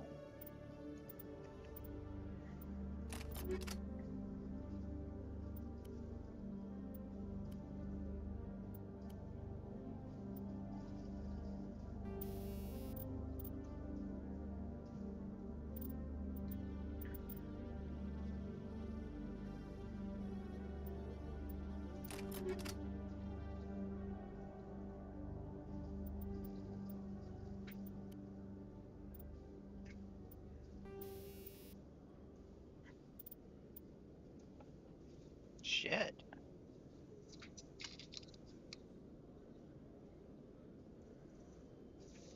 Really, though.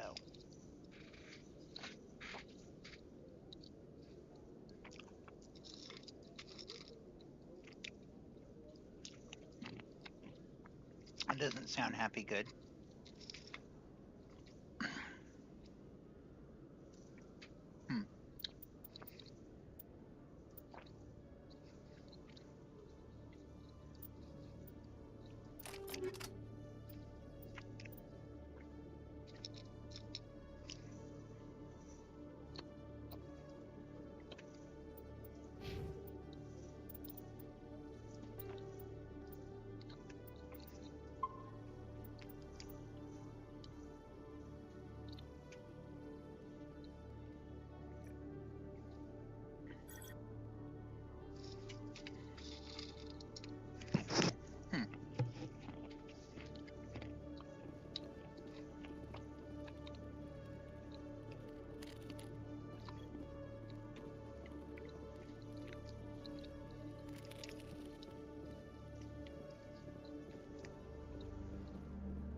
Alright, where am I headed now?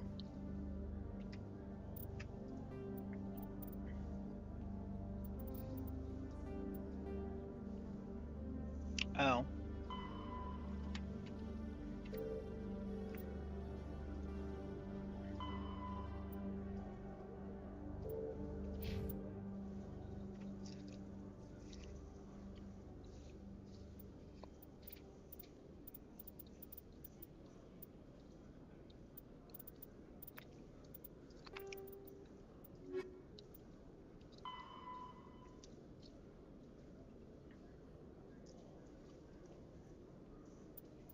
Okay.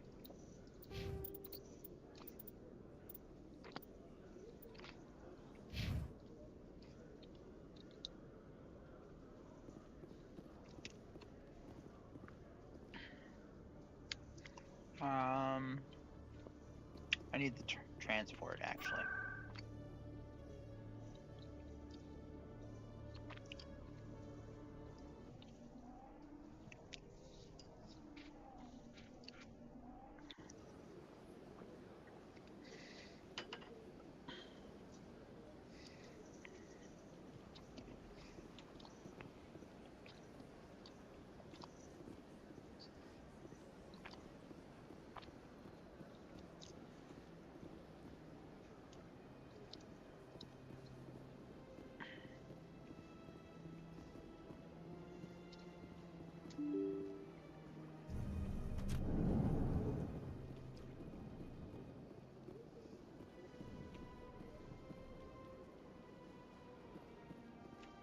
I can't believe I landed a job here.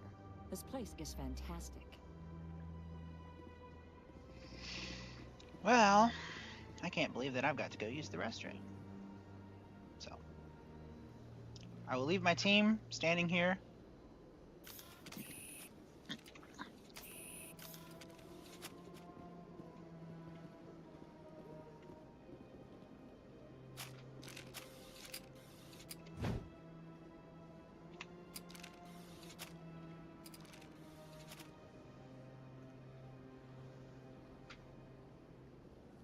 There we go.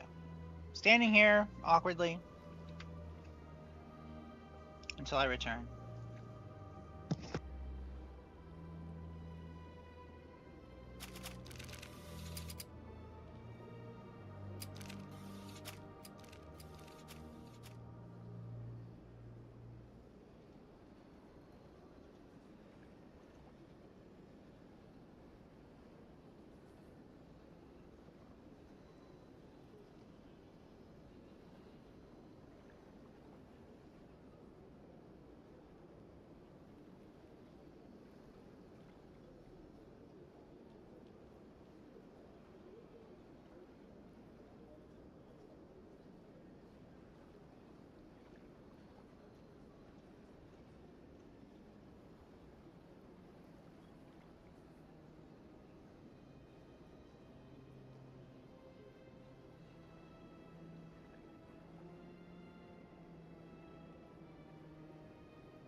have returned, as you might have told by the fact that it started moving.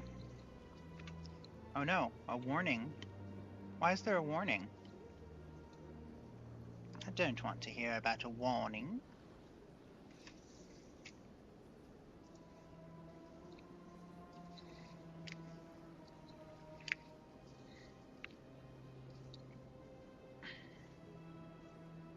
Oh. It is awfully low. Yeah. There, is that better?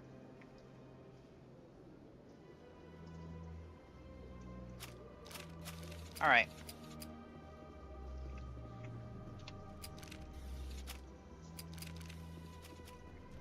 Wait, where does this go?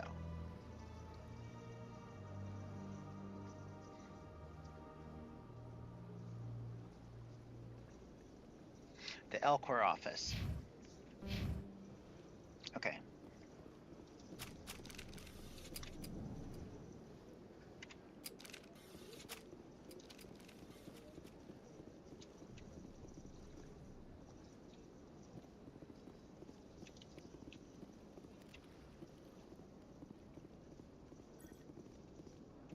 Human, delighted, welcome. It is good to meet you. Cool. Alright.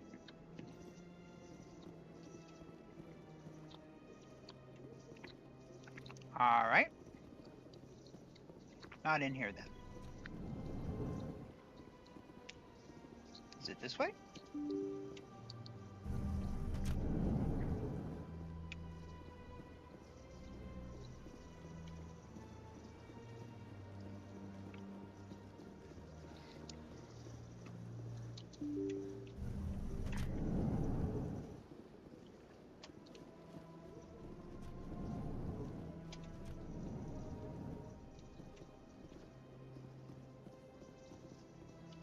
Strange greeting, human.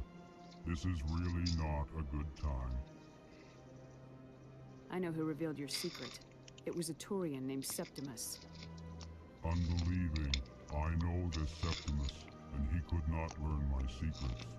The only way he could learn them is from the Asari consort. Not true. Look at this. Confused. This is difficult to fathom. If the Turian could learn this on his own, dismayed, anyone can discover my secret. Septimus is a powerful man, and it wasn't easy for him to find. Relieved. I suppose you are correct, human. Thank you for this information. Startled realization. I must speak with the consort. She will be most displeased with my actions. Anxious request. Please, human, if you will excuse me, I must go now. I'm sure she'll forgive you. It was an honest mistake. Doubtful. Perhaps you are right, human. I can only hope so. Thankful. That was a great thing you did, Commander. Approving. You see, Din, not all humans are as you say. I'm sure the Earth Clan stands to profit from this in some way. Well, the new Earth Clan Spectre. Obviously, you are already lost. Your ambassador is next door. Chastising remark. Don't be so rude, Din. At least introduce yourself. I am Din Korlak, Volus ambassador. Is there something I can do for you, Earth Clan?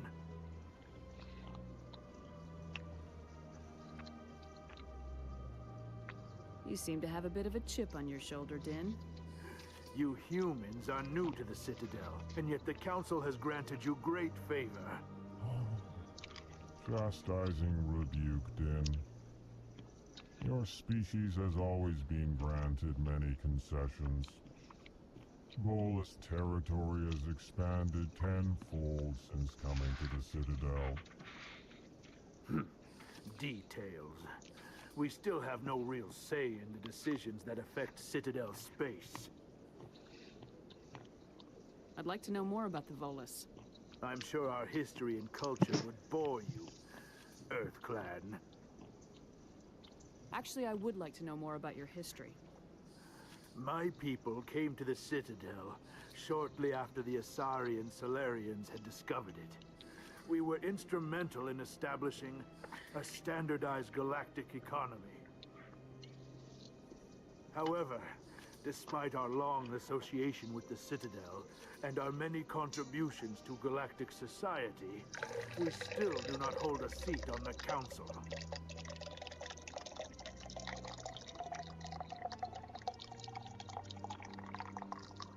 Oh, I never turned my camera back on?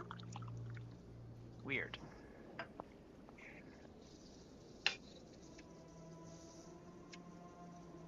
Oh. I can't do it until I finish this bit. Tell me about Volus culture. We are tribal by nature, but our ways are not violent. We barter and trade our lands and tribe members in order to increase status. Larger tribes often engulf smaller ones and eventually split again. Our society is very malleable, and our government is always shifting and changing. Since we're not physically adept, we trade our services for protection. What is this place? You are in the embassy for the Volus and the Elcor. Your ambassador is next door, in his own office. In this shared space, I aid my fellow Volus when I'm not being interrupted.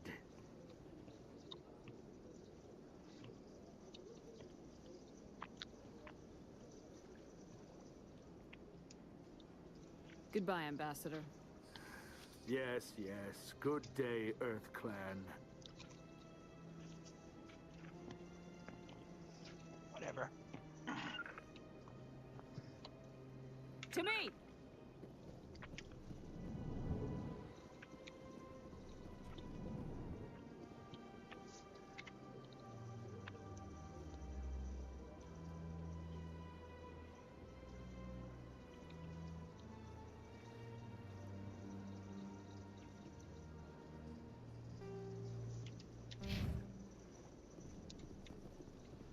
Next door. This doesn't look like an office.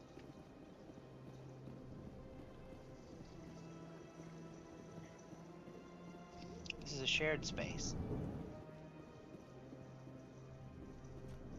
In here? No, I've already done this.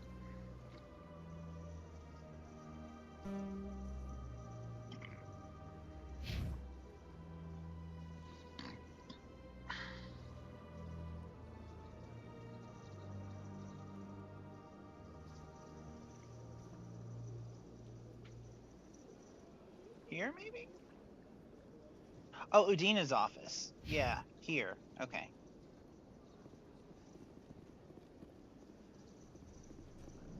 Really? This is Udina's office.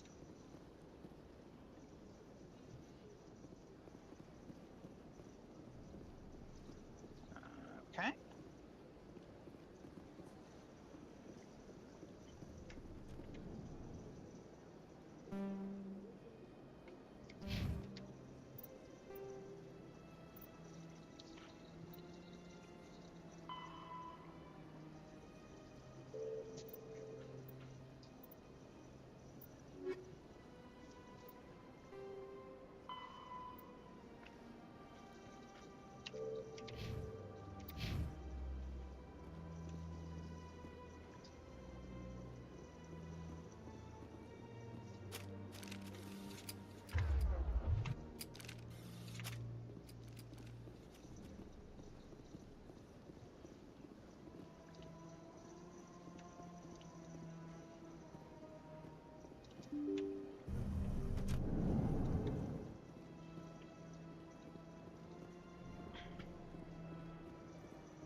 drew you back to the Citadel and to the consort? I don't know exactly. It may sound strange, but I simply felt called. That's not strange. Many of us have felt the same calling. Though you are the first of your kind to respond to it. Really? I hadn't seen any other humans working here, but I didn't want to ask. No doubt you are just the first of many to come. It's only a matter of time now that your species is spreading its wings.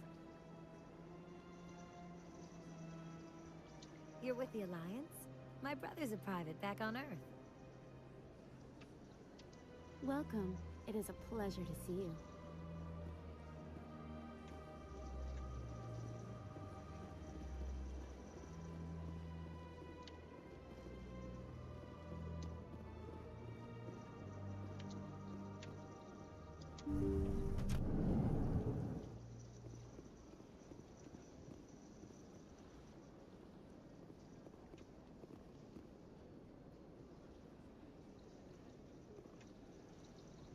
Soundproof pod.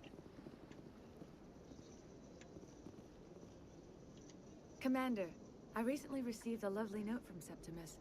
Thank you for speaking with him. Even the Alcor diplomat has withdrawn his campaign against me. It was my honor to aid you. You are too kind, Commander, but I would not expect you to help me out of the kindness of your heart. I also have one more thing to give you, if you are interested. I'd be honored. I offer a gift of words, an affirmation of who you are and who you will become. I see you. Your uniform fits as though you were born wearing it. You are a soldier through and through, proud, solitary, alone, but it gives you strength. That strength is what kept you alive when everyone around you was dying. You alone survived. You will continue to survive. This may be who you are, but it is not who you will become. It only forms the basis for your future greatness.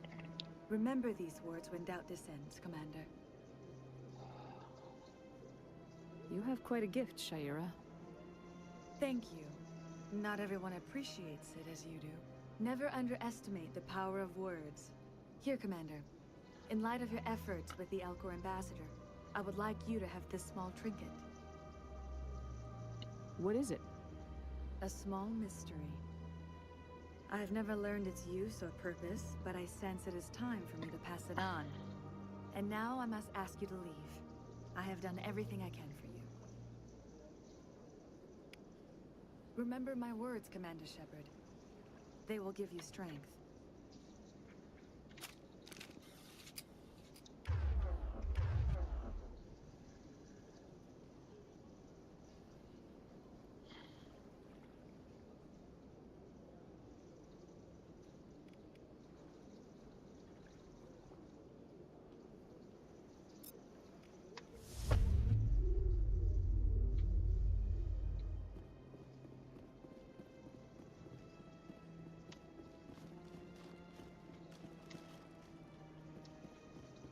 So much empty space.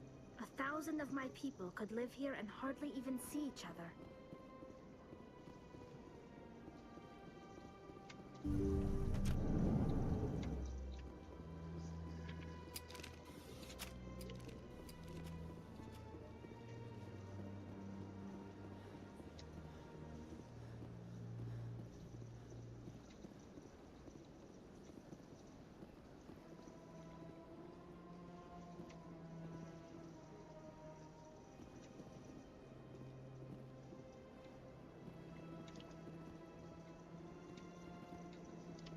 Hello again. The consort is very pleased with everything that you have done for her. Any chance I can move up on her client list? I did help her out. Yeah, she is grateful for your assistance. However, you have already been rewarded for helping her. The client list is a separate matter, and her schedule is completely booked for the next several months. I think I'm done here. Of course. Come back anytime.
In other news, ExoGeniCorp is still denying reports that one of their survey teams has gone missing in the Hades Gamma Cluster.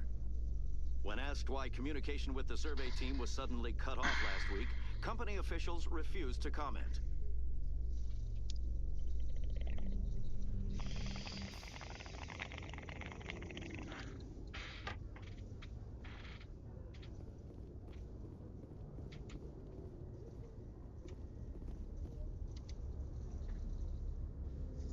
I've got big news for you, Shepard. Captain Anderson is stepping down as commanding officer of the Normandy. The ship is yours now.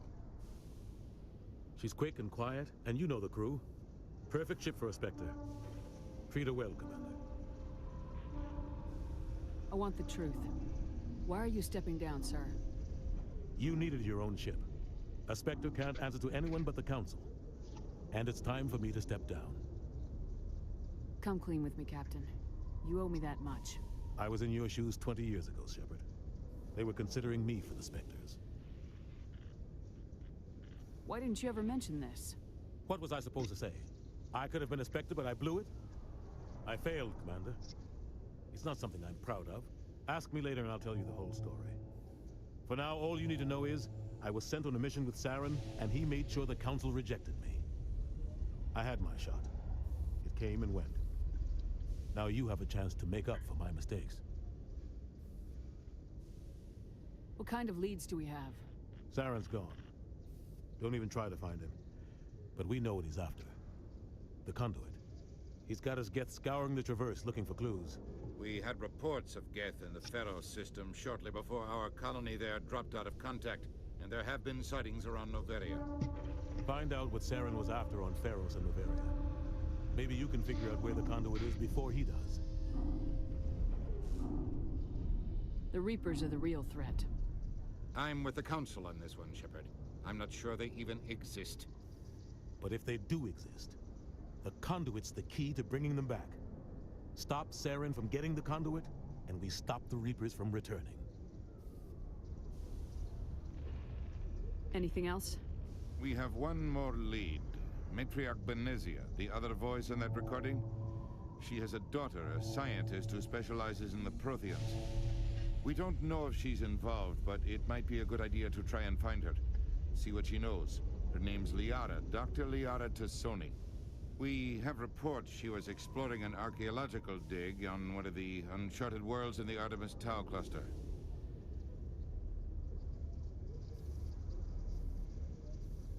Sounds like we should head for the Artemis Tau cluster. It's your decision, Commander. You're a Spectre now. You don't answer to us. But your actions still reflect on humanity as a whole. You make a mess and I get stuck cleaning it up. I'll do whatever it takes to stop Saren. Not exactly the answer I was looking for, Shepard. Remember, you were a human long before you were a Spectre. I have a meeting to get to. Captain Anderson can answer any questions you might have.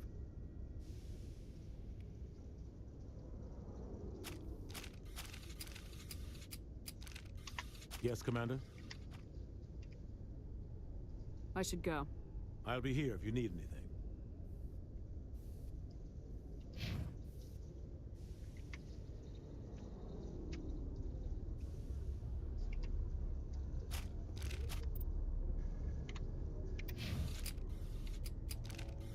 Yes, Commander? How are you holding up? Honestly, this isn't how I pictured my career coming to an end. Pushing papers really isn't my thing, but you're the one who can stop Saren. I believe in you, Shepard. If that means I have to step aside, so be it. Tell me what happened with you and Saren 20 years ago. It's close to 20 years ago now. Ambassador Goyle was our representative here on the Citadel. Like Udina, she wanted to get a human into the Spectres. She chose me. The Council sent Saren to keep an eye on me and evaluate my performance, just like they sent Nihilus to keep tabs on you. I think I deserve the whole story. We had intel on a rogue scientist being funded by Batarian interests. He was trying to set up a facility to develop illegal AI technology out in the Verge. Alliance intel had done all the work, but the Council wanted a Spectre involved. We compromised. I was assigned to help Saren in his investigation. We tracked the scientist to a refining facility on Kamala. He was hidden away somewhere inside, protected by an army of Batarian mercenaries. The plan was simple. Sneak into the plant, capture the scientist, sneak back out. Quick, quiet, and a minimum of bloodshed. I'm guessing things didn't go as planned? Saren and I split up to cover more ground. Then about halfway through the mission, there was a massive explosion in the refinery core. Officially, it was ruled an accident, but I think Saren detonated it on purpose to draw off the enemy guards. Sounds like overkill to me. The explosion tore the refinery to shreds. The whole place was on fire. Black chemical clouds poured out into the atmosphere. Nobody inside survived. There was a camp for the workers and their families nearby. Between the fires and the toxic fumes, the final death count was over 500. Mostly civilians. Saren didn't care. The target was eliminated, mission accomplished, and I ended up taking the blame. That ended all talk of me joining the Spectres. Saren caused the explosion. How'd he pin it on you? In his report, Saren accused me of blowing his cover. He said it was my fault the guards were ready for us. He claimed that's why it turned into a massacre. Saren's report was all the proof the Council needed to kill my chances of becoming a Spectre. Why'd you let him get away with it? Who do you think the Council was going to listen to? Me? Or their best agent? I had a bad feeling about him right from the start. I should have been more careful. Maybe I could have stopped things before they got out of hand.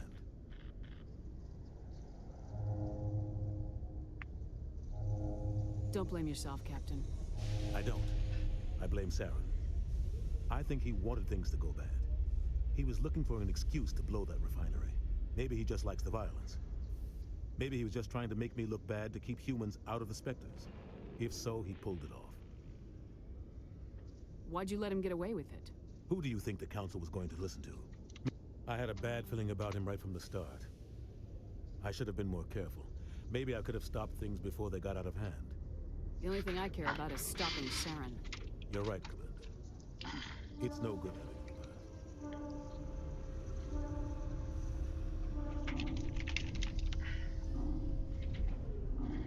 I want to know the truth about you and Saren. I want to know about the mission you were on together. We had intel on a... No. The plan was simple. Sneak into the plant, capture the scientist, sneak back out. Quick, quiet, and a minimum of bloodshed. The only thing I care about is stopping. Commander. It's no good living in the past. I should go. I'll be here if you need me. Okay. I am apparently not sleeping today, and that's just what's gonna happen. That's fine. I'll sleep tonight sometime.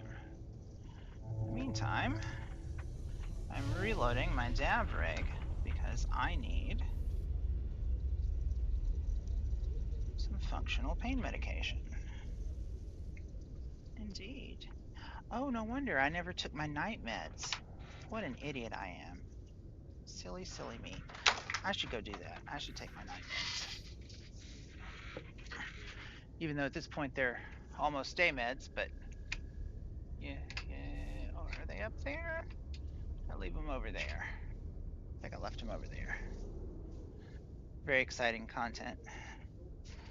No? Not over there? Huh. What did I do with them? Oh, here they are. Silly moi. Okie dokie. Down the hatch.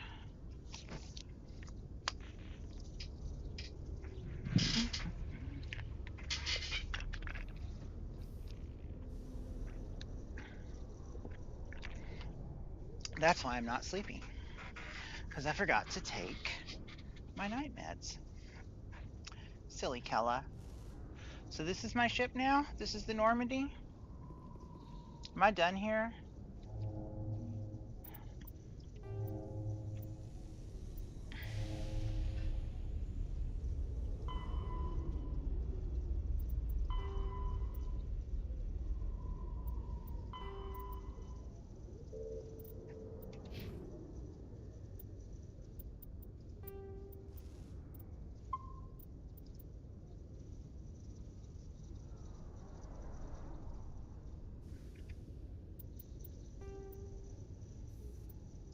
In the early 2160s, the Alliance began aggressive colonization of worlds in the Skyllian Verge, much to the dismay of the Batarians, who had been developing the region for several decades. In 2171, the Batarians petitioned the Council to declare the Verge a zone of Batarian interest. The Council refused, however, declaring unsettled worlds in the region open to human colonization. In protest, the Batarians closed their Citadel embassy and severed official diplomatic relations with the Council, effectively becoming a rogue state. They instigated a proxy war in the Verge by funneling money and weapons to criminal organizations, urging them to strike at human colonies. Hostilities peaked with the Skyllian Blitz of 2176, an attack on the human capital of Elysium by Batarian-funded pirates and slavers. In 2178, the Alliance retaliated with a crushing assault on the moon of Torfin, long used as a staging base by Batarian-backed criminals. In the aftermath, the Batarians retreated into their own systems and are now rarely seen in Citadel space.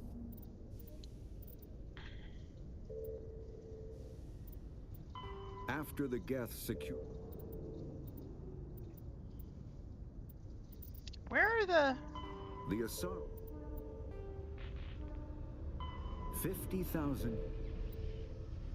In the early 2160s, the Geth, when the Asari the Krogan, driven from their homes, the Volus are a member species of the Cit, driven from their home system by the Geth nearly 3 centuries ago.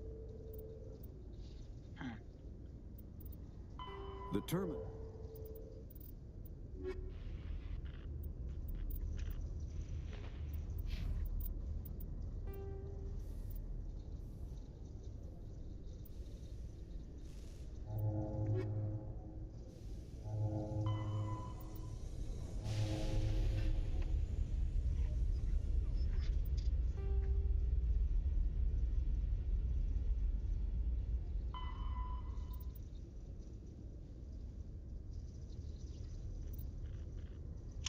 Guess I'll have to come back.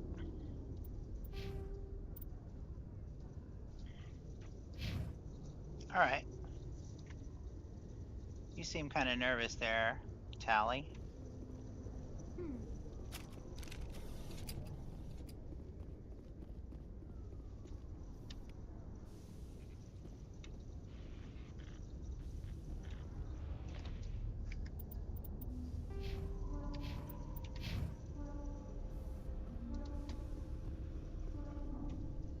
That's my ship, huh?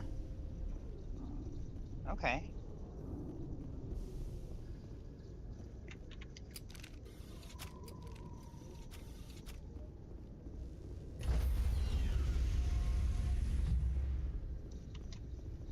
Stand by, shore party. Decontamination in progress. I heard what happened to Captain Anderson. Survives 100 battles and then gets taken down by backroom politics. Just watch your back, Commander. Things go bad on this mission, you're next on the chopping block. Captain Anderson should be the one in charge. It's like I'm stealing the ship from him. Yeah, the captain got screwed. But it's not like you could have stopped it. Nobody's blaming you. Everyone on this ship's behind you, Commander. 100%. Intercom's open. You got anything you want to say to the crew? Now's the time.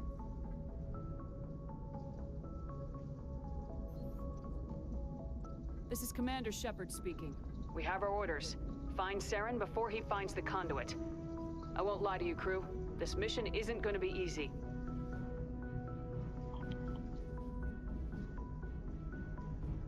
This began with an attack on a human settlement in the Traverse. But we know Saren won't stop there. His Geth armies aren't going to stay on the far fringes of Citadel space.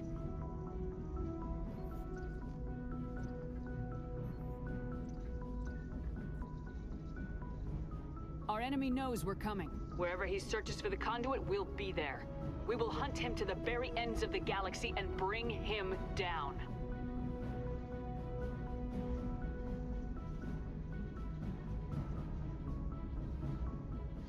This is the most important mission any of us have ever been on. The fate of an entire galaxy is at stake. We will stop Saren, no matter what the cost. Well said, Commander. Captain will be proud.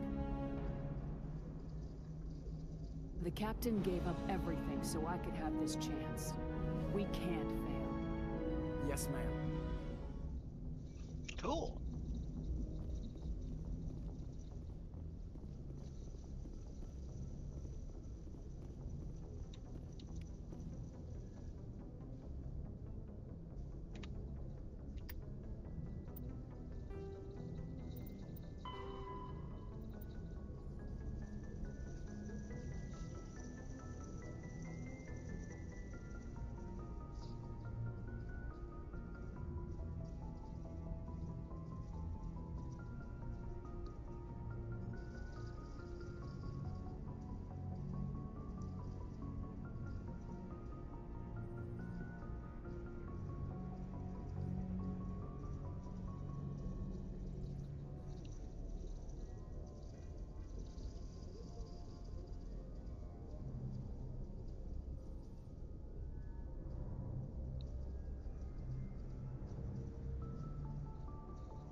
Okay.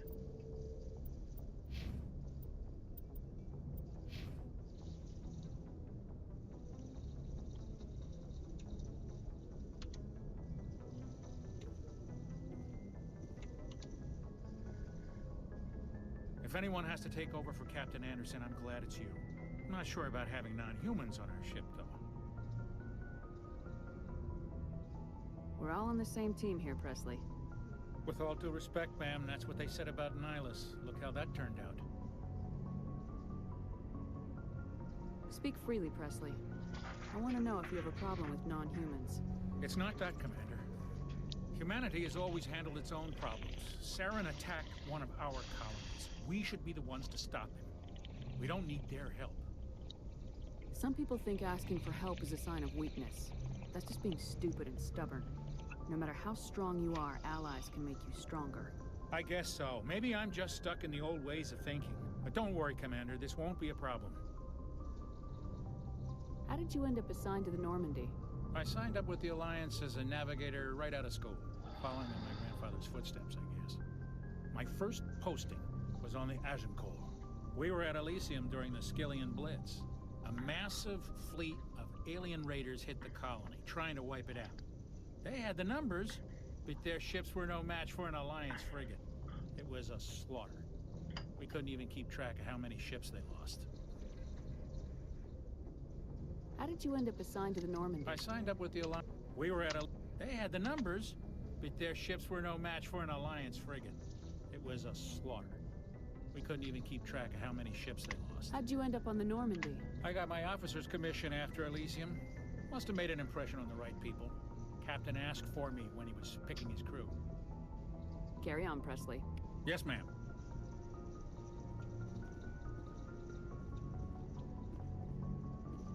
Okay. Anyone I can talk to or examine here? No, none of this? Okay, this is the bridge. Oh, that's out. Does this ship have more than one level? What's back here?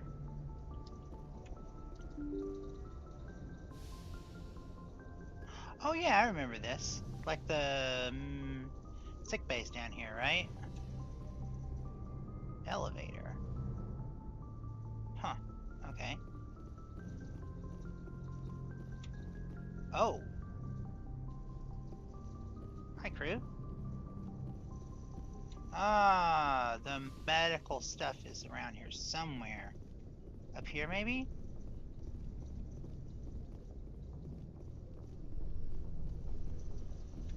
No, it's the ass end of the ship, I guess? Are those escape pods or stasis or something else? That is an odd... Okay, that's the head. But I would fit in it without the head part. So, okay. Yeah. I think maybe escape pods. I think those are escape pods. Oh, sleeper pods. Okay. Codex, huh? Well, tell me all about it, Codex.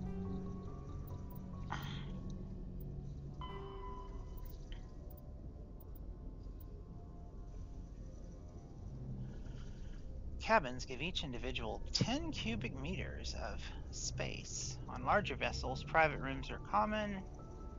Yada yada yada.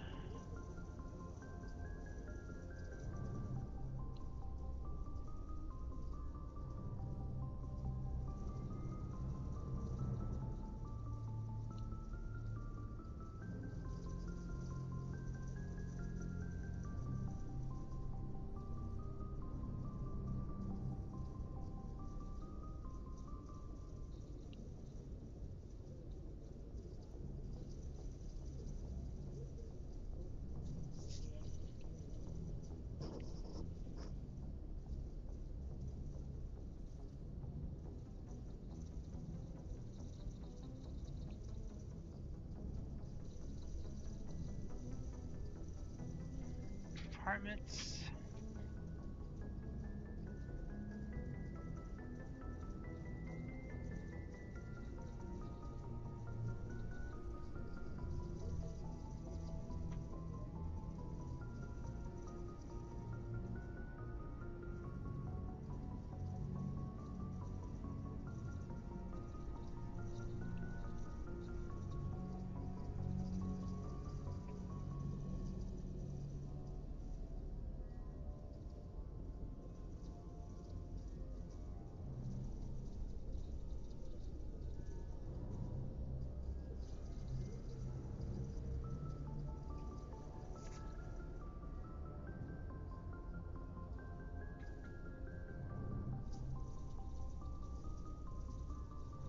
Oh, cool.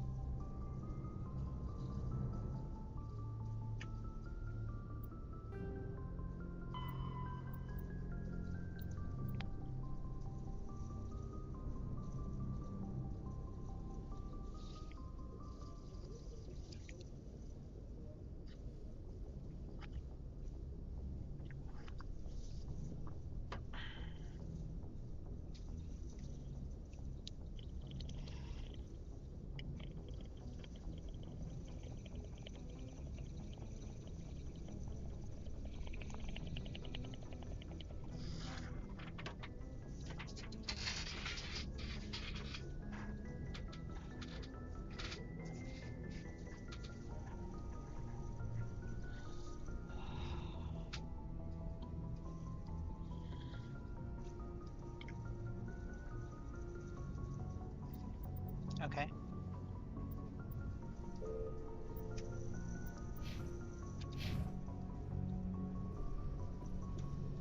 All right.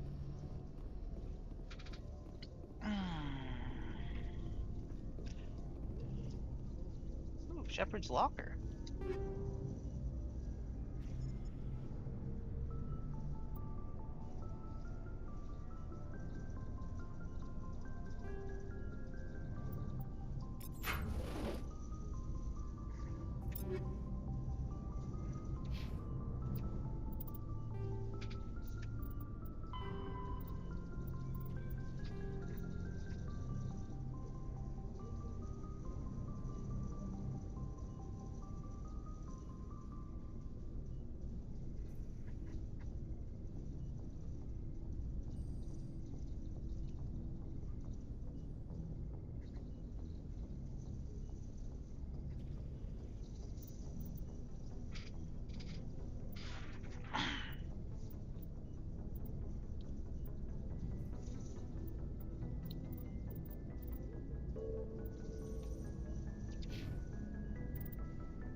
Ah, here we are.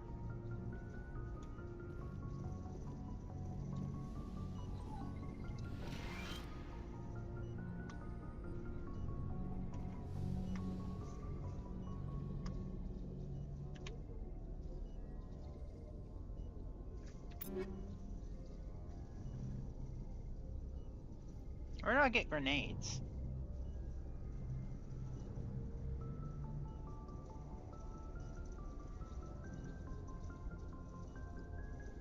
Okay.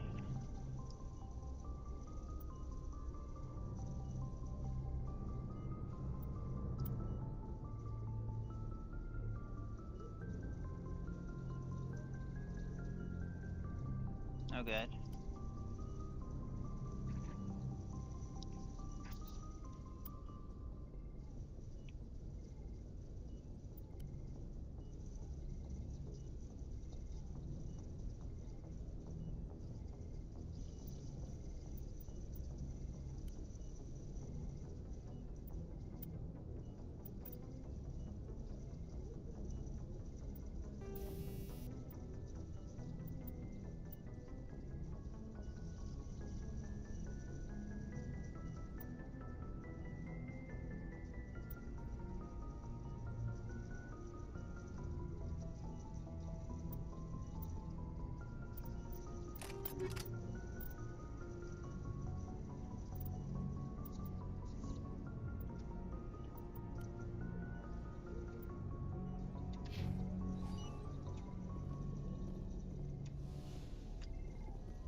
Okay.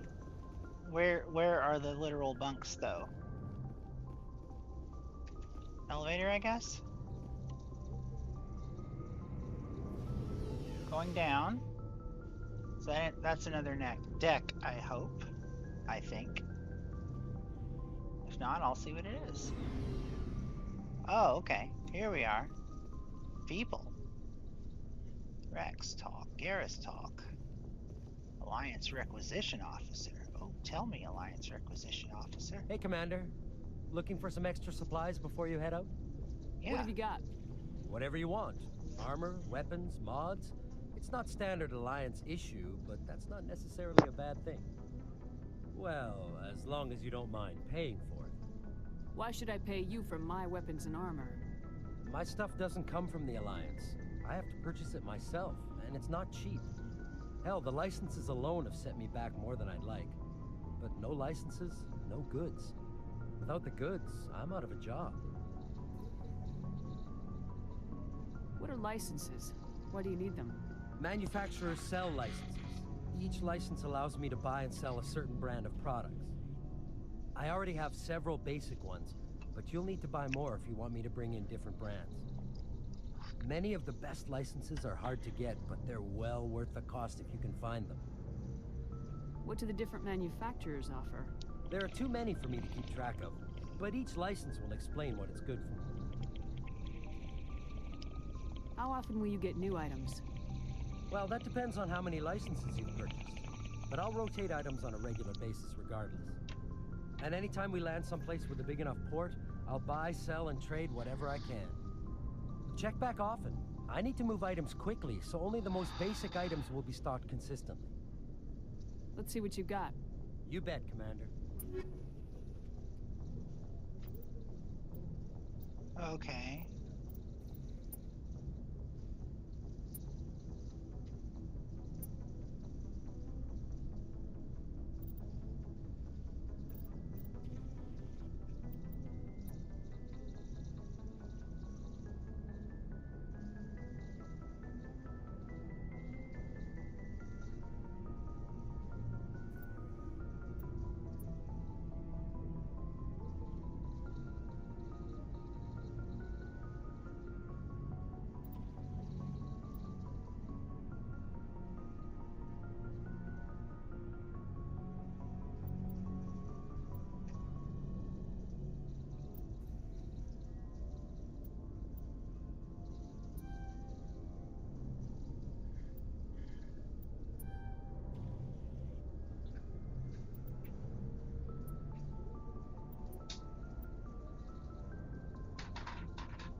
Biotics is the ability of rare individuals to manipulate dark energy. Omni-tools are handheld devices that combine a computer microframe, sensor analysis pack, and manufacturing fabricator. Versatile and reliable, an Omni-tool can be used to analyze and adjust the functionality of most standard equipment, including weapons and armor, from a distance. The fabrication module can rapidly assemble small three-dimensional objects from common reusable industrial plastics, ceramics, and light alloys. This allows for field repairs and modifications to most standard items, as well as the reuse of salvaged equipment. Omni-tools are standard issue for soldiers and first-in colonists.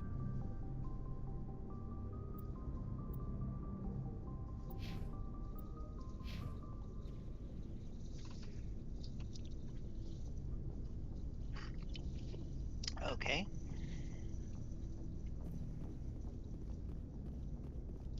Thanks for bringing me on board, Commander. I knew working with the Spectre would be better than life at CSEC. Have you worked with the Spectre before? Well, no, but I know what they're like. Spectres make their own rules. You're free to handle things your way.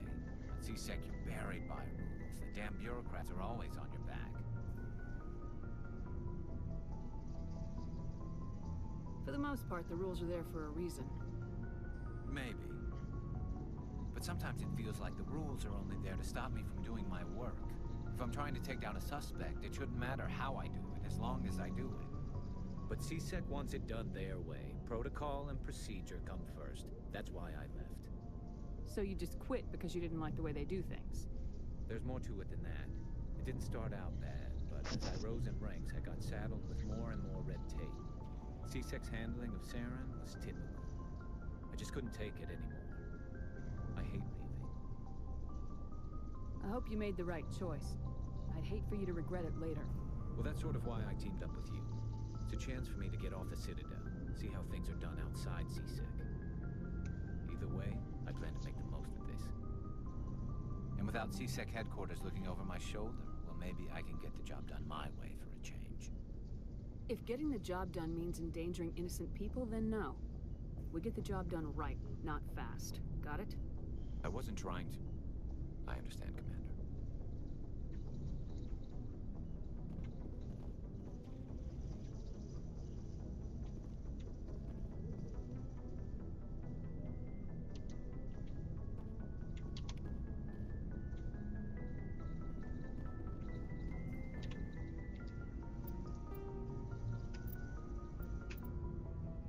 The Mako infantry fighting vehicle was designed for the System Alliance's frigates.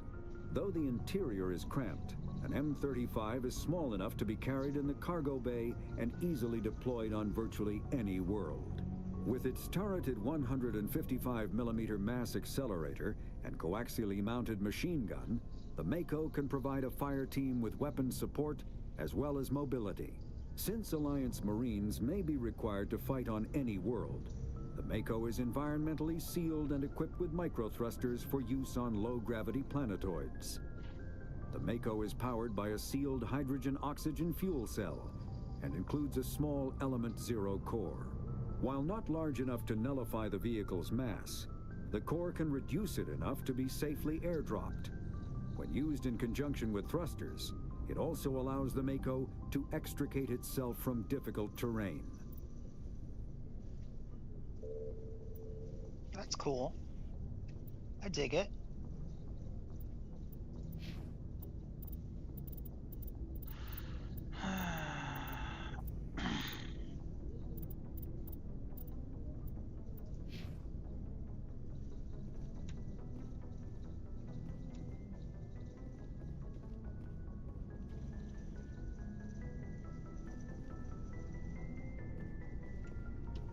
Nice ship you've got, Shepard. What can I do for you? What's your story, Rex? There's no story. Go ask the Quarian if you want stories. You Krogans live for centuries. Don't tell me you haven't had a few interesting adventures. Well, there was this one time the Turians almost wiped out our entire race. That was fun. heard about that. You know, they almost did the same to us. It's not the same. Seems similar enough to me. So your people were infected with a genetic mutation? An infection that makes only a few in 1,000 children survive birth? And I suppose it's destroying your entire species? I suppose it isn't all the same.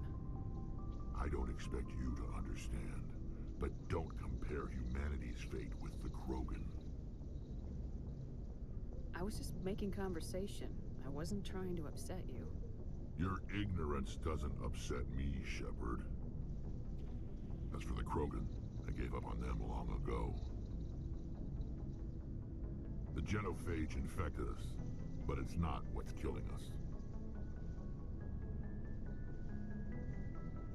What can you tell me about the genophage? Ask the Solarians if you want details. They made it. All I know, it makes breeding nearly impossible. Thousands die in stillbirth, and most never get that far. Every Krogan is infected, every one. And no one's rushing to find a cure. Why don't the Krogan try to find a cure? When was the last time you saw a Krogan scientist? You ask a Krogan, would he rather find a cure for the genophage or fight for credits? He'll choose fighting every time. It's just who we are, Shepard. I can't change that. Nobody can. Are your people really dying? We're sure not getting any stronger. We're too spread out. None of us are interested in staying in our own system. Lots of species have left their homes and prospered. But they go to colonize new worlds. We're not settlers. We're warriors. We want to fight. So we leave. Hire ourselves out.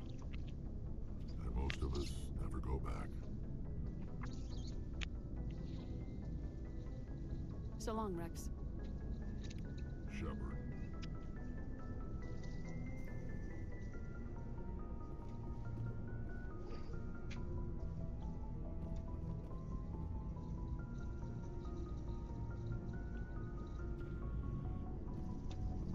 Commander?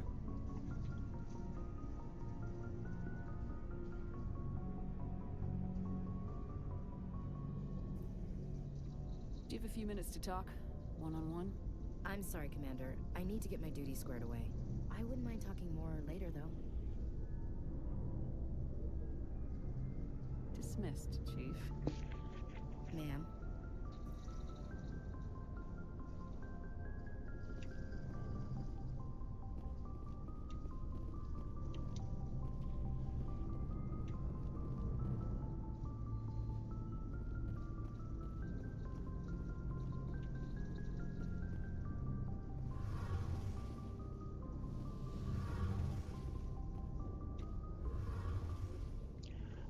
Oh, how pretty.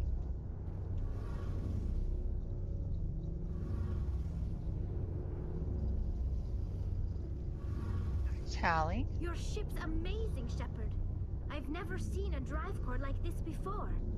I can't believe you were able to fit it into a ship this small. I'm starting to understand why you humans have been so successful.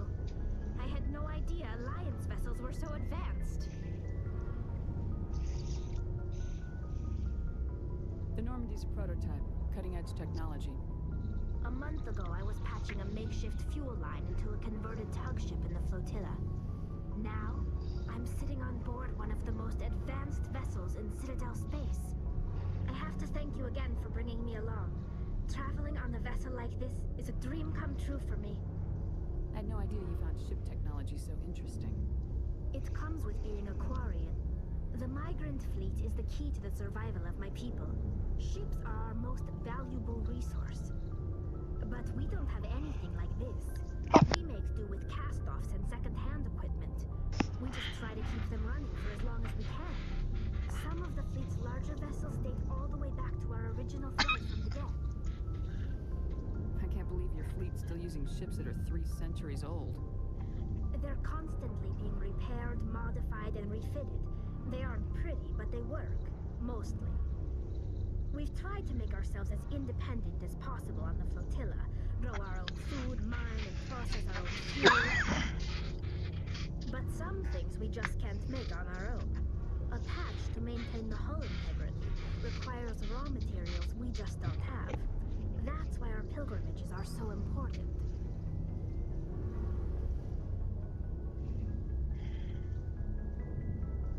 I want to know more about the Geth. I doubt I can tell you anything you don't already know. It's been almost 3 centuries since they drove my people into exile. All I know is the story of their origins. What they were when we created them, and how they turned on us. Interesting. The Geth were originally created to serve as an automated manual labor force.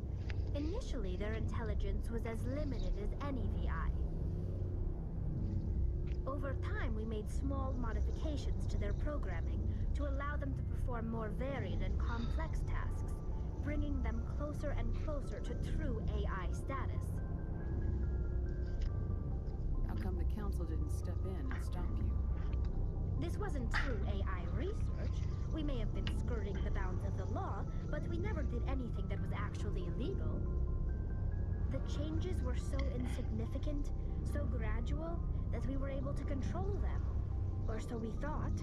But one thing we underestimated was the power of the neural network. 1 million Geth thinking simultaneously created an inherently unstable matrix. So the Geth share brain power? Many of the Geth's logic systems were designed to work in concert with other nearby Geth. Basically, the more of them you have in a group, the smarter they are. So there's some sort of group consciousness? No, nothing like that. They cannot share sensory data or information.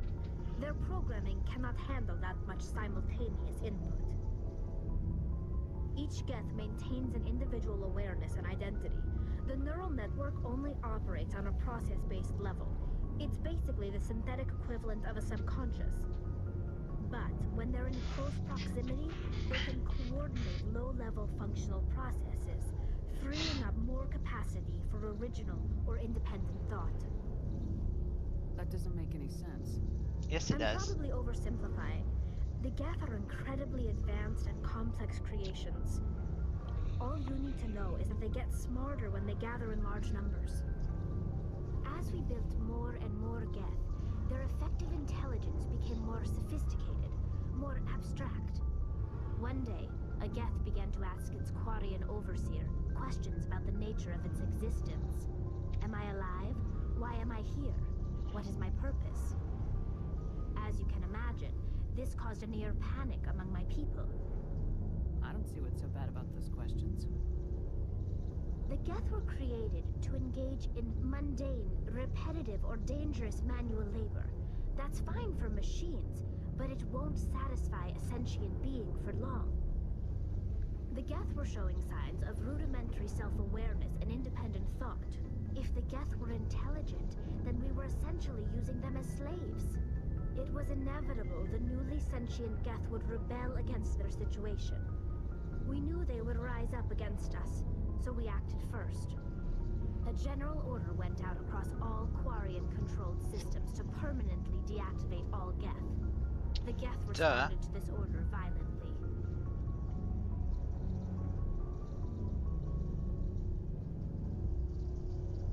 Hey, you can't blame them for fighting for their survival. We had no other choice. The Geth were already on the verge of revolution.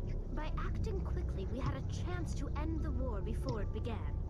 The hope was that most of the Geth would still be little more than machines, incapable of organized resistance.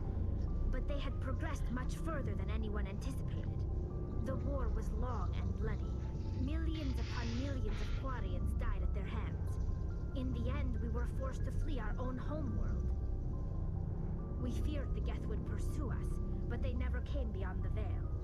Now we drift through space, exile, searching for a way to reclaim what was once ours.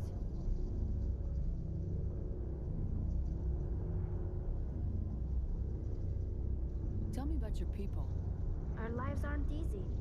Resources are scarce, and we are constantly on the move. Everything we do must in some way contribute to the continuation of the migrant fleet. There are 17 million Quarians in the flotilla, and each of us relies on the others for survival. The bonds among my people are strong. Unfortunately, we have had to surrender many of the freedoms and civil liberties other species take for granted. What kind of freedoms? Well, it's illegal for parents to have more than one child. If our population grows too much, it would strain our resources to their breaking point. Of course, we also can't allow our numbers to become too few. If our population is in decline, the rule against single births is temporarily repealed. In extreme cases of population decline, incentives are even offered to encourage multiple births, though the Conclave hasn't had to take such measures in nearly a century. That's your government. The Conclave is our civilian branch of government. Each ship can elect a representative to serve on the Conclave and make decisions that affect the fleet as a whole. On matters that affect an individual ship, however, the captain has the final say. It's a tradition that dates back to the early days, when the fleet was governed by martial law. Fortunately, most captains nowadays are smart enough to have an elected council from their crew to give them advice and guidance. So the ultimate power rests with elected officials? In practice, the Conclave and the respective councils for each ship tend to set the rules that govern our daily lives. But in theory, we are still under military jurisdiction. The 5 top-ranking military officials in the fleet serve on the Admiralty Board. These 5 have the power to overrule any decision by the Conclave in case of emergency. To do so requires unanimous agreement among the Admiralty, and they can only do this once. After that, the entire board must resign their posts. Oh, I love it. It's a safeguard that served us well. Oh, that's a brilliant In idea. centuries, the Admiralty Board has only overruled the Conclave 4 times. I want to know more about the pilgrimage. When my people reach maturity, we leave our birth ships and seek acceptance with a new crew. It's necessary to maintain genetic diversity among the fleet. But no ship wants to accept someone who will be a burden on them. So, to prove our worth, we embark on a pilgrimage. We set out alone, leaving the flotilla and our families behind us. We only return once we have found something of value we can bring back to the fleet. This is presented as a gift to the captain of the respective ship we wish to join. If the gift is accepted, we are welcomed into the crew. Can a captain choose to reject the gift? That doesn't happen often. Most captains are eager to increase the size of their crew. It increases their own standing in our society.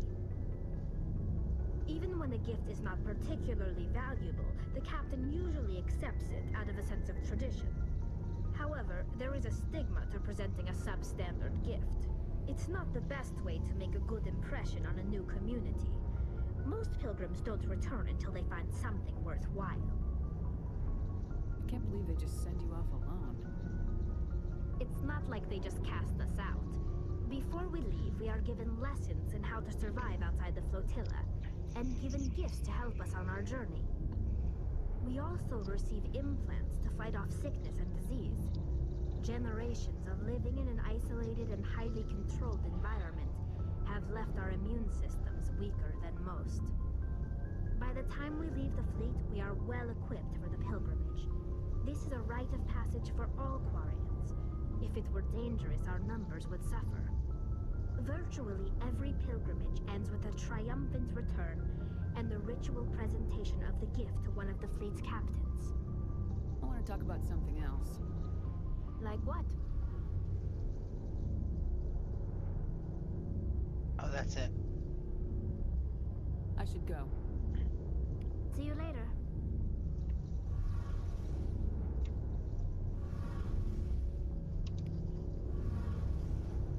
I hope the Element Zero core gets me a voice acted.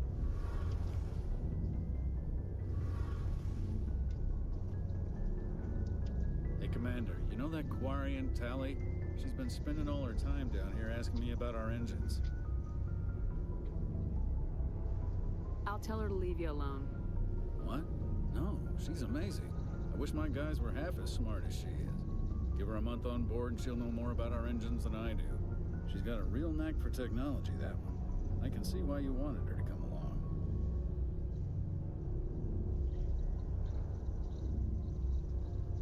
Fill me in on the IES stealth system. How does it work exactly? You can't hide a ship out in space. They emit too much heat and radiation. Too easy for sensors to pick them up, unless you find a way to capture those emissions. So our stealth systems trap the energy we give off in storage sinks built into the ship itself. No emissions to give away our location.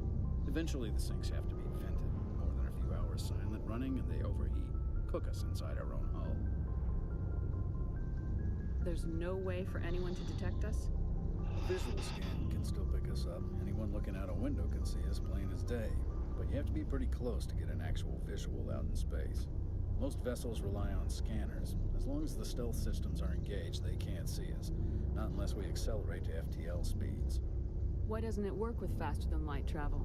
Cranking up to FTL, blue shifts our emissions and pushes them into frequencies too high to capture in the sinks. As soon as we make the jump, it's like setting off a flare.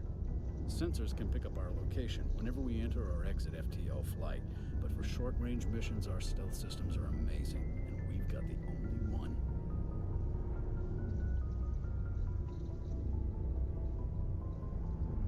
I want to know more about the Normandy. She's the best ship I've ever served on, probably the fastest vessel ever designed. And she's the only one using the new Tantalus drive core. What's so special about the Tantalus drive core? Proportionally, it's about twice the size of any other vessel. Not only are we faster, we can run at FTL speeds longer before we have to discharge the core.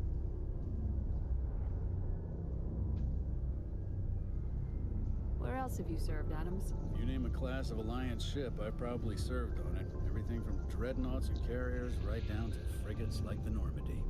My last assignment was on the Tokyo, only a cruiser, but she was a good ship. Couldn't hold a candle to the Normandy, though. Carry on, Adams. Aye, aye, Commander.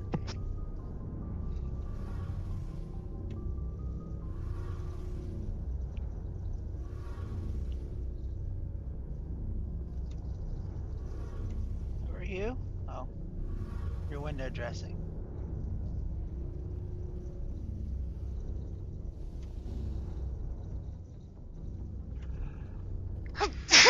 Excuse me.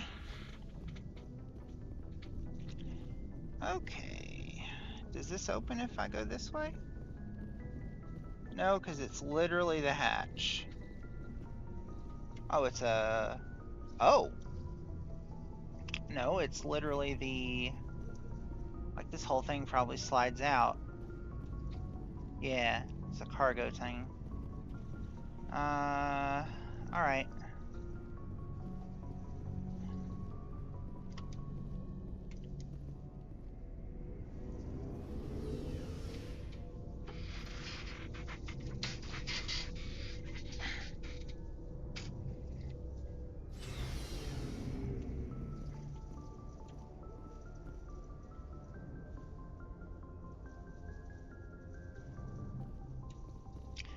I didn't find where to re-equip my grenades, though.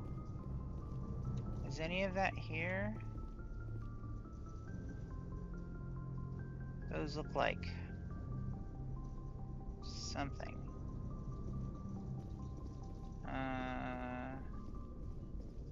What's here?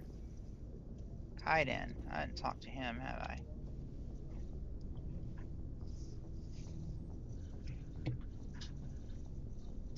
Anything you need, Commander? What's your opinion on the last mission? I don't see how we could have done things any better. At least not without getting to Eden Prime sooner. And we were on the scene faster than any other Alliance ship could have been. Just trying to get a sense of where the crew's at. Thoughts? I've wasted enough of your time for now, Commander. We'll have time for personal debriefings later. Okay. We'll talk another time, Lieutenant. Commander? Fuck you, then.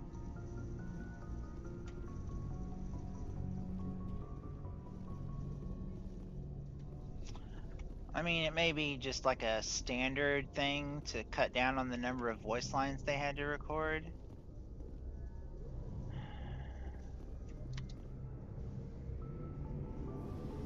Oh, down again? How big is this ship?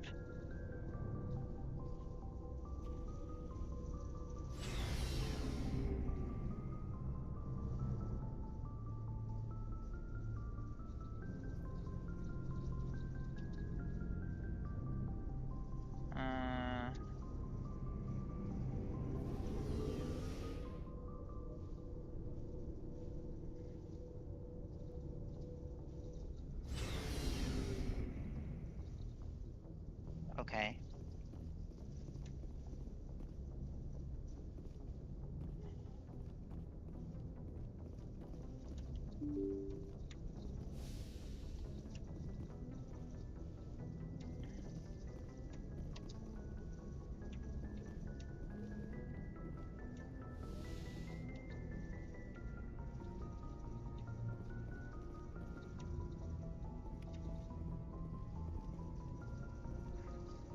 Oh.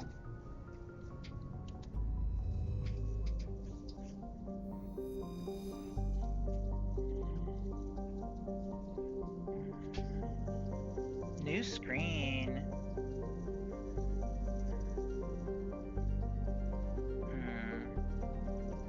You know what? I'm gonna make a camera left.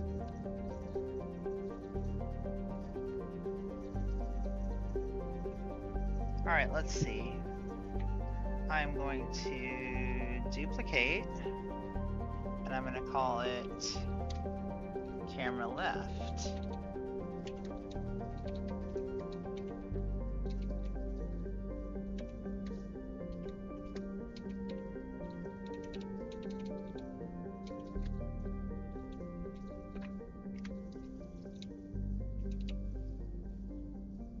Okay. And then I'm gonna take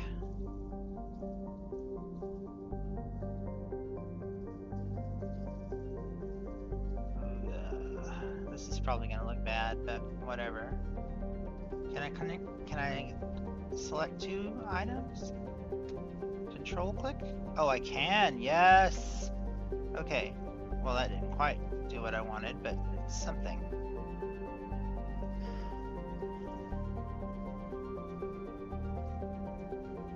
Alright, and then I will just... Oh no, not that. Oh no. Shoot. Okay, let me try that again.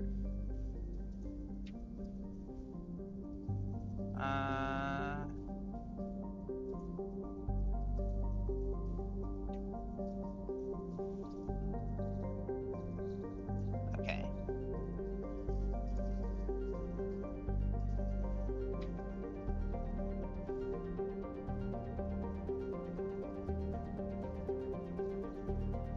Okay. That's how we're gonna be? Alright. Well, then... How about... that? Camera right, camera left.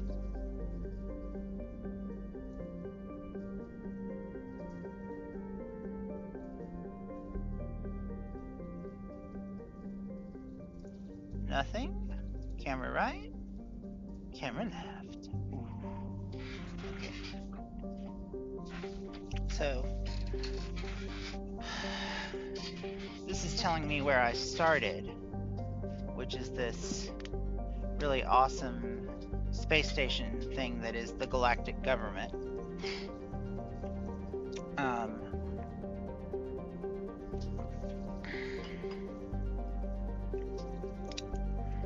Alright. Alright. Oh my. That is not helpful at all. What the hell is happening? Do I shift? Is it clicking? Rolling? Shifting? What the hell? Oh, escape? Okay. Escape? Oh, okay. Now, do I go back in with clicking? Yeah.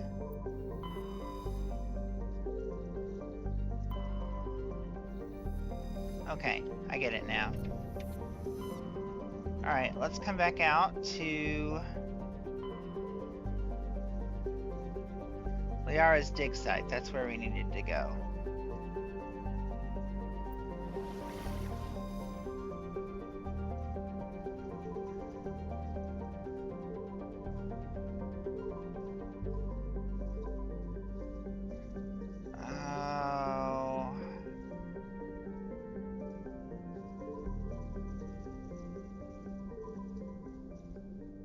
What did they say the dig site? It was Artemis Tau. They didn't say what. I think I remember Athens. We're going to Athens. Yes.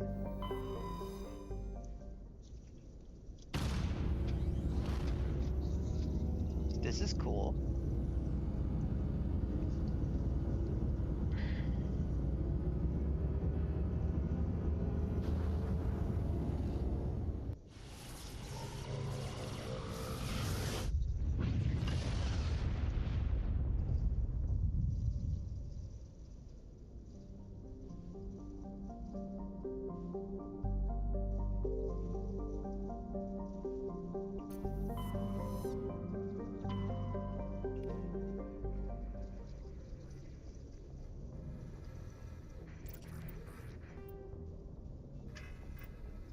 The Citadel is an ancient deep space station.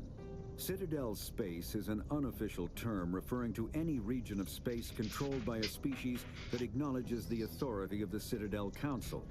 At first glance, it appears this territory encompasses most of the galaxy. In reality, however, less than 1% of the stars have been explored. Even Mass Effect FTL drive is slow relative to the volume of the galaxy. Empty space and systems without suitable drive discharge sites are barriers to exploration.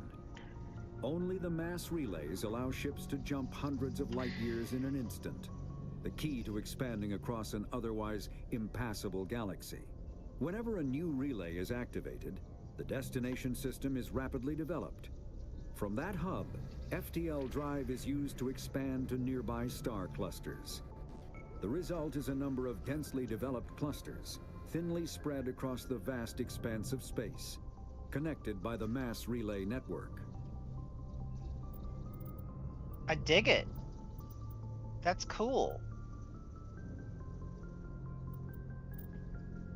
All right. Spectres are agents from the Office of Special Tactics. Yeah, whatever.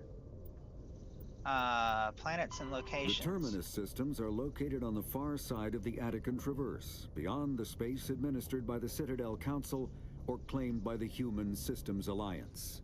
It is populated by a loose affiliation of minor species, united only in their refusal to acknowledge the political authority of the Council or adhere to the Citadel conventions. Their independence comes at a price. The terminus is fraught with conflict. War among the various species is common, as governments and dictators constantly rise and fall. The region is a haven for illegal activities, particularly piracy and the slave trade. At least once a year, a fleet from the terminus invades the nearby Attican Traverse. These attacks are typically small raids against poorly defended colonies. The Council rarely retaliates, as sending patrols into the terminus systems could unify the disparate species against their common foe, triggering a long and costly war. There are between 200 and 400 billion stars in the galaxy, and less than 1% of them have ever been visited or had their systems properly surveyed. Humanity's early expansion into the Attican Traverse was haphazard, a desperate race to claim habitable planets where populations can be economically settled. Ignored in the wake of this land grab were thousands of less hospitable worlds, each potentially rich with industrial resources. The wealth of entire solar systems lies untapped, waiting for corporate survey teams or independent pioneers to discover and exploit them. However, this is not an easy task. In addition to the environmental hazards, the fact that uncharted worlds are largely ignored makes them popular bases for criminals, revolutionaries, cults, and others who wish to remain unnoticed by galactic society.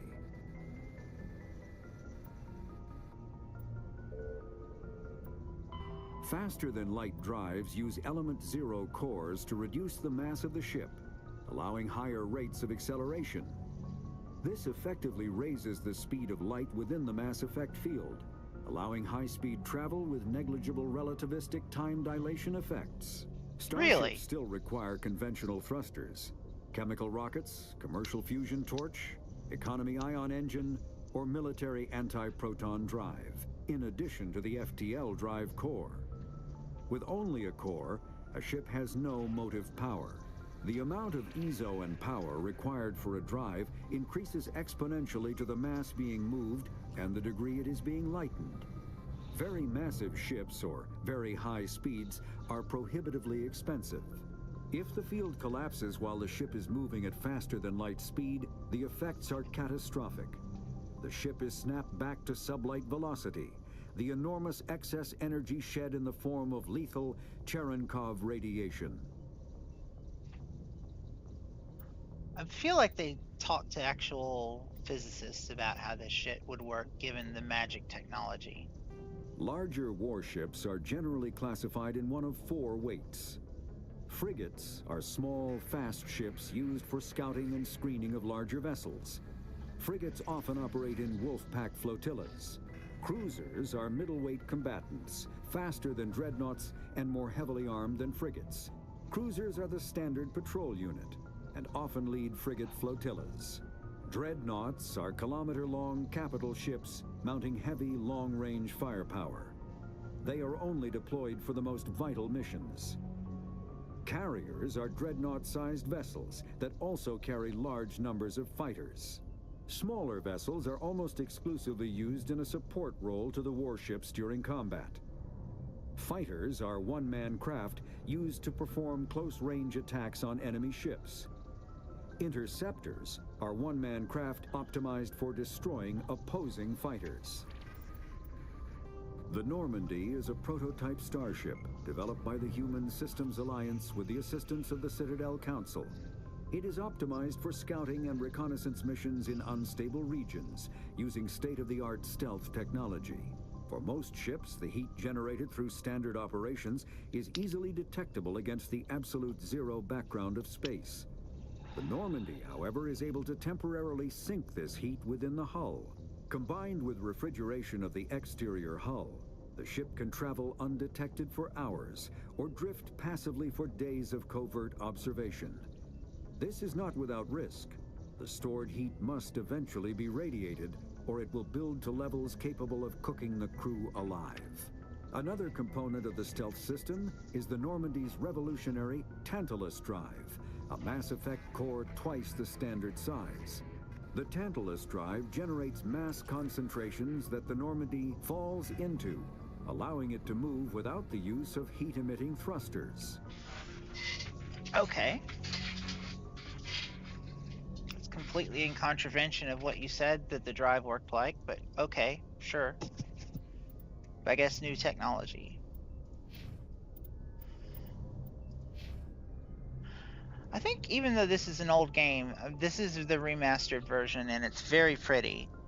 And I know nothing about it, but the fact that it looks so nice and is so engaging and is about a far future kind of situation, it makes it feel, I don't know, kind of new. I mean, it's new to me, but it's, I don't feel like I'm farting around in a super old game. I've been hearing about this trilogy for years, and I wasn't that kind of gamer at the time. I had some stupid ideas, but I was also dealing with, you know, not being myself, so that fucks with everything. Is this just the stairs? It is just the stairs. I don't want the stairs. Do I want to talk to anybody else?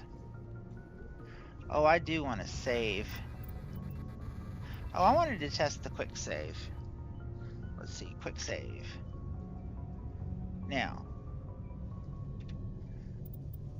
what does that mean? Did that increment? Oh, I see.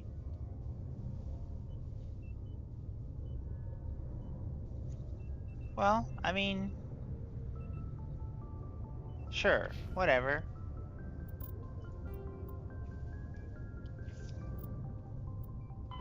Biotics is the ability of rare. An artificial intelligence is a self-aware computing system capable of learning and independent decision-making. Creation of a conscious AI requires adaptive code, a slow, expensive education, and a specialized quantum computer called a blue box. An AI cannot be transmitted across a communication channel or computer network. Without its blue box, an AI is no more than data files. Loading these files into a new blue box will create a new personality, as variations in the quantum hardware and runtime results create unpredictable variations. The Geths serve as a cautionary tale against the dangers of rogue AI, and in Citadel space, they are technically illegal. Advocacy groups argue, however, that an AI is a living, conscious entity, deserving the same rights as organics. They argue that continued use of the term artificial is institutionalized racism on the part of organic life. The term synthetic is considered the politically correct alternative. Yeah, sure. When subjected to an electrical current, the rare material dubbed Element Zero, or EZO, emits a dark energy field that raises or lowers the mass of all objects within it. This mass effect is used in countless ways, from generating artificial gravity to manufacturing high-strength construction materials. It is most prominently used to enable faster-than-light space travel. EZO is generated when solid matter, such as a planet, is affected by the energy of a star going supernova. The material is common in the asteroid debris that orbits neutron stars and pulsars. These are dangerous places to mine, requiring extensive use of robotics, telepresence, and shielding to survive the incredible radiation from the dead star. Only a few major corporations can afford the setup costs required to work these primary sources. Humanity discovered refined Element Zero at the Prothean Research Station on Mars, allowing them to create mass effect fields and develop FTL travel.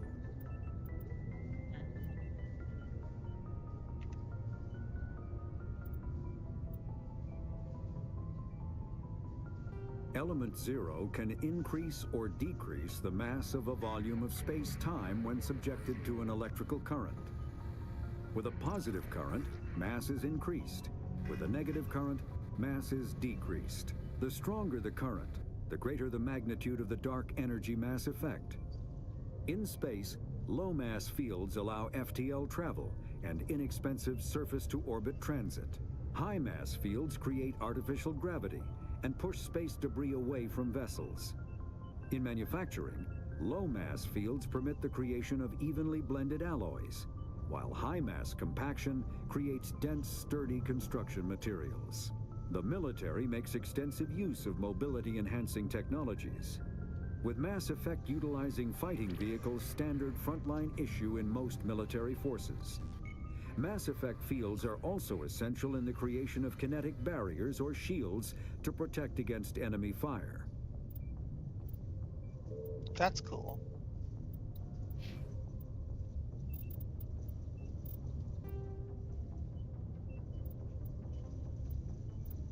What? Secondary?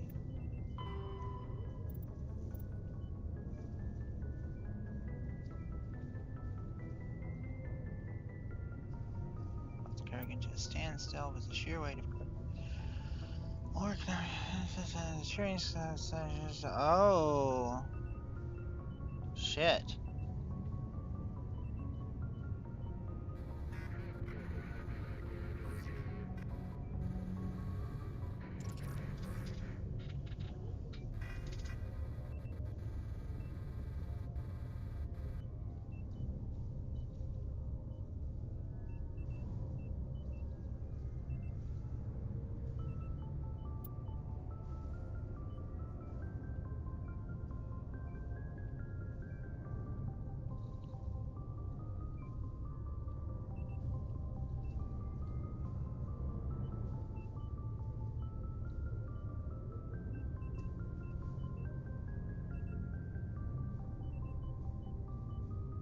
Oh.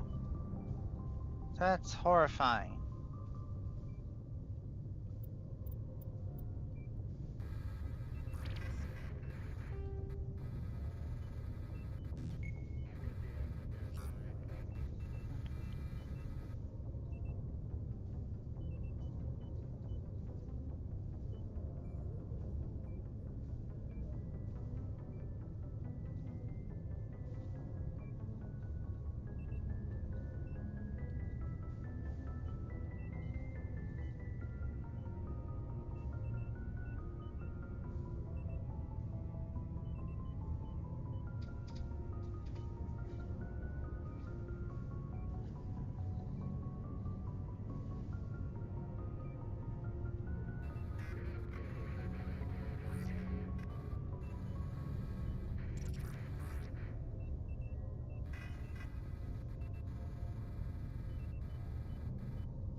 Okay.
Okay.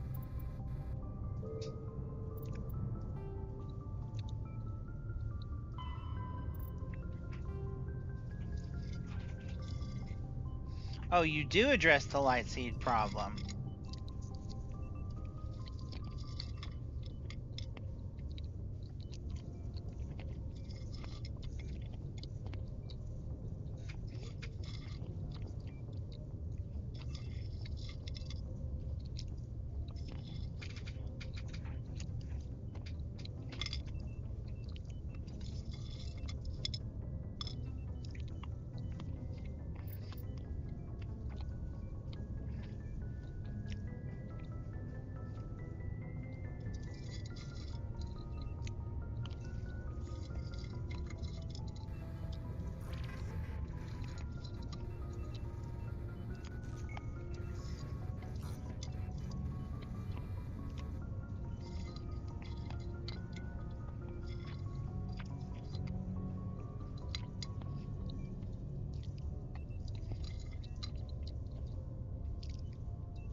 Okay.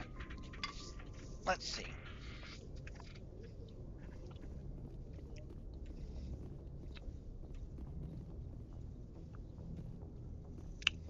How do I leave?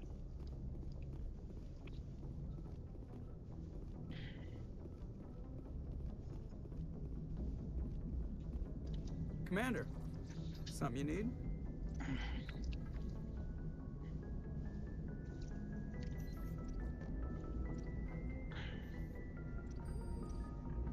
How's the Normandy performing? Is she everything they said she'd be? She's the best ship in the fleet, if you've got a pilot who knows how to handle her. Balance isn't what you'd expect. Takes a while to get used to that oversized drive core we got stuffed in the back, and her power can sneak up on you if you're not careful. The Normandy's probably too much ship for your average Alliance pilot, Commander. Lucky for you, I'm anything but average. I like it. I do, I like it. Investigate. I like to know my crew. Mind if I ask you a few questions? I can see where this is going. You did a background check on me, didn't you? Well, I'll tell you the same thing I told the captain. You want me as your pilot. I'm not good. I'm not even great. I am the best damn helmsman in the Alliance fleet. Top of my class in flight school, I earned that. All those commendations in my file, I earned every single one. Those weren't given to me as charity for my disease.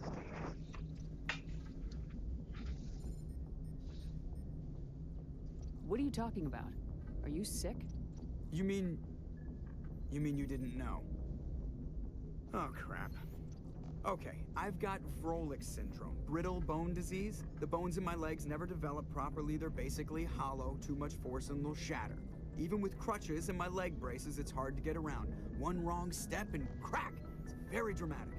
But I've learned to manage my condition, Commander. Put the Normandy in my hands and I'll make her dance for you. Just don't ask me to get up and dance unless, you know, you like the sound of snapping shin bones.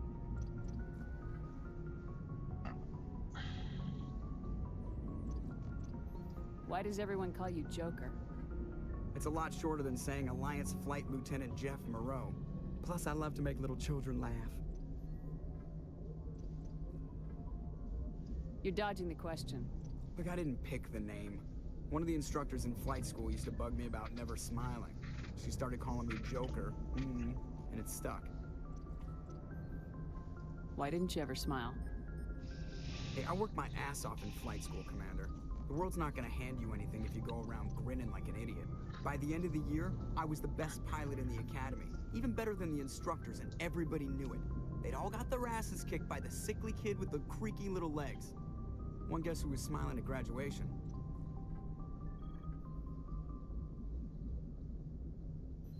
How'd you end up joining the Alliance? Look, if you're looking for an inspirational tale of the crippled kid overcoming impossible odds, you're gonna be disappointed. My mother was a civilian contractor working for the Alliance. I basically grew up on the Arcturus station back when they were building up the fleets. Spend all that time around Alliance ships, there's a good chance you'll end up going to the Academy. I need to know more about this Vrolik syndrome if I'm putting my ship in your hands. Yeah, of course you do. It's an extremely rare condition. Nobody knows exactly what causes it. Genetic, maybe. It's treatable, but there's no cure. They classify my case as moderate to severe. I was born with over a dozen fractures, hip, thighs, ankles. My bones were already breaking in the womb. 100 years ago, I wouldn't have survived past my first year. Lucky for me, modern medical science has turned me into a productive member of society. You're not gonna break a bone trying to fly the ship, are you? I don't fly with my feet, Commander, so I'm fine as long as I'm in this chair. I gotta be real careful when I get up to take a piss, though. I can do my job as well as anyone on the ship. Better, actually. So don't worry about it. I'm not trying to make you uncomfortable. Let's talk about something else. Whatever you want, Commander.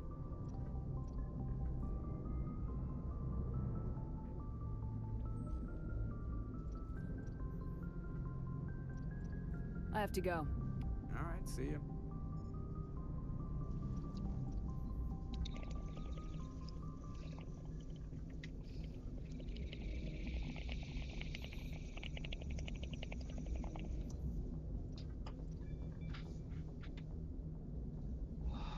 Oh, of course there's a map. Combat Information Center.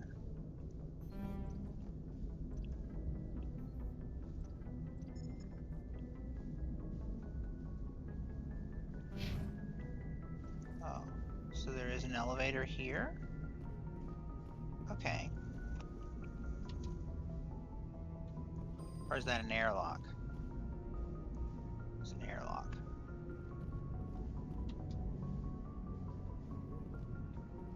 guess.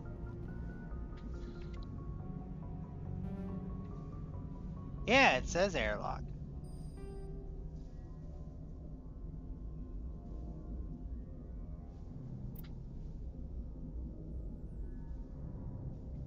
Oh. Okay.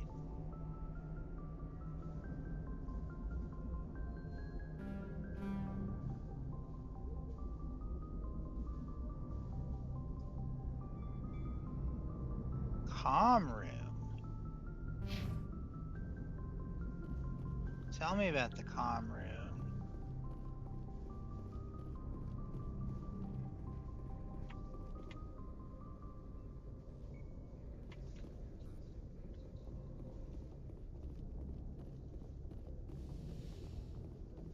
Oh, here we go.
Eh.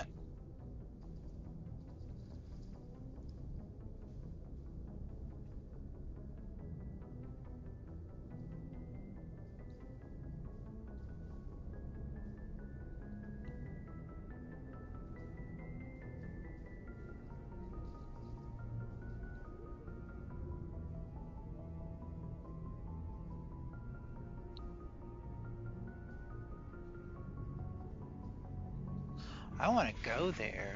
I bet I can. I mean, I could just explore, but I'm not gonna. I'm gonna do the story quests.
Okay.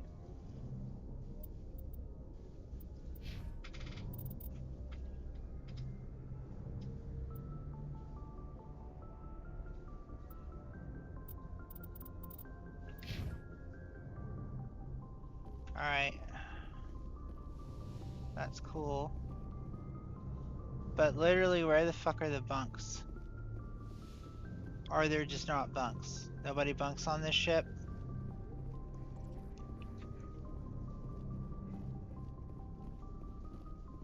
Alright. Let's look at the map on the other floors. So down the... These should be the stairs.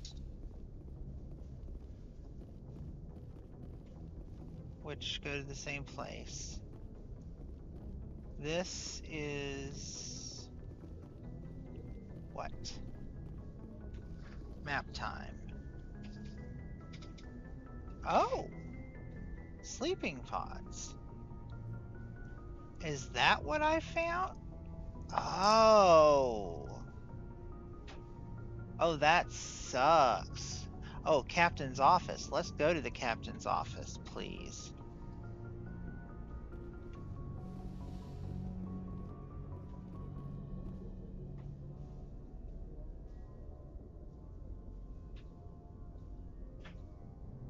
Wow, that lighting is not good on my face.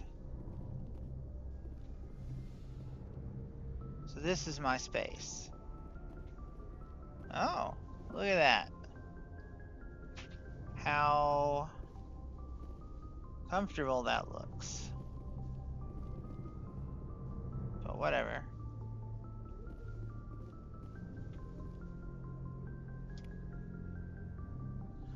Alright, let's check the personnel manual.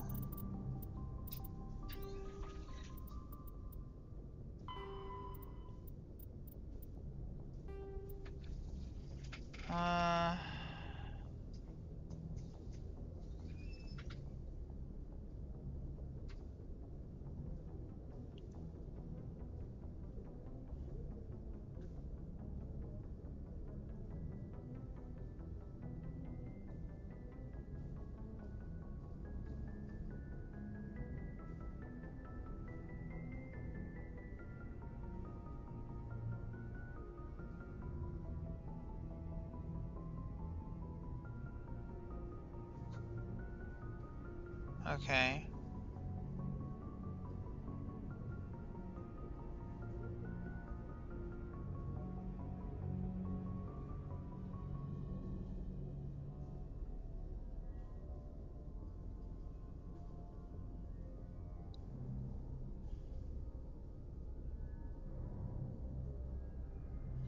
So I'm at staff commander. That's pretty high up.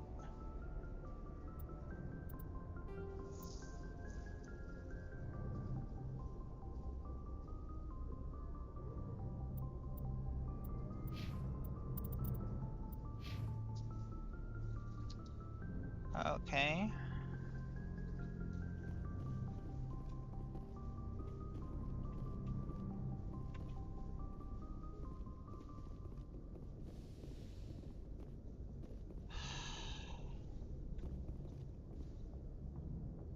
Do they even have any actual chairs I can sit in? No.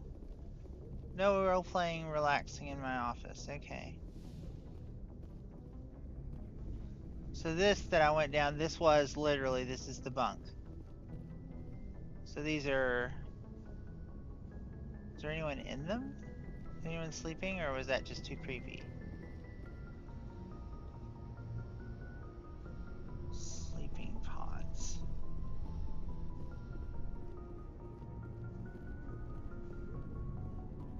Whatever, man.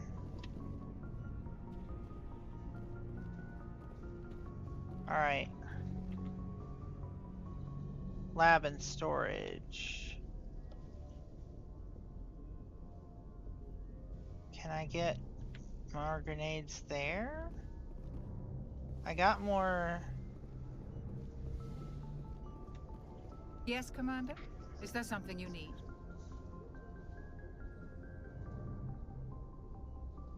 How well do you know the lieutenant? I'd never worked with him before this mission. But he has an impressive service record. Over a dozen special commendations. Tends to keep to himself, though. Maybe because of the headaches. It's not easy being an L2. What does that have to do with it? Well, most biotics now use the L3 implants. Lieutenant Alenko was wired with the old L2 Oh, I did this conversation before. Sometimes there are complications. I should go. Goodbye, Commander. Yes, Commander? Is there something you need? How did you end up serving on an Alliance ship? I enlisted right out of med school. Earth always seemed boring to me. Too safe, too secure. Yeah. I wanted to try, but humanity needs the Alliance if we want to keep expanding through the Traverse. And the Alliance always... I should go. Goodbye, Commander. Alright, anything in here that I can have or use or touch? No. So I guess I just have to find grenades out. That is so ass.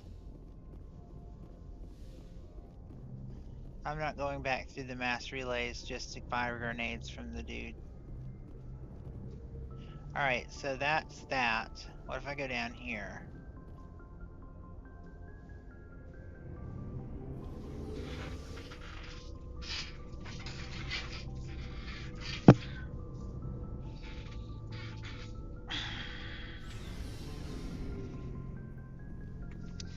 Give me a map. Give me a map. Oh, engineering is that way. Requisition officer.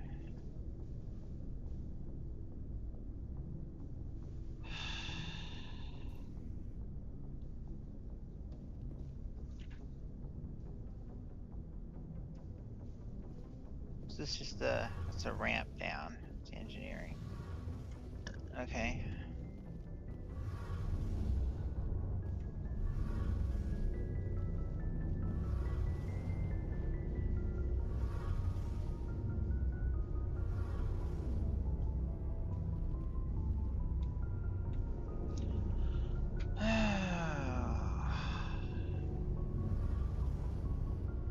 How the fuck do I exit the ship?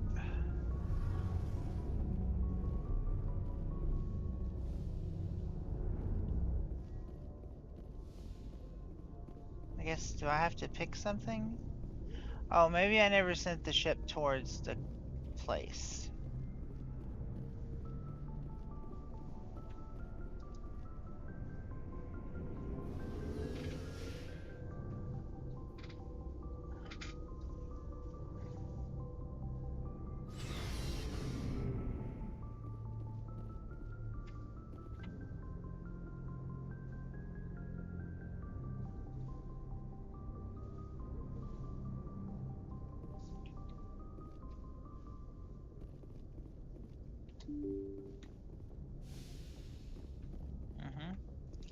Salute back at you, even though I don't have the ability to do that. Oh, what are you?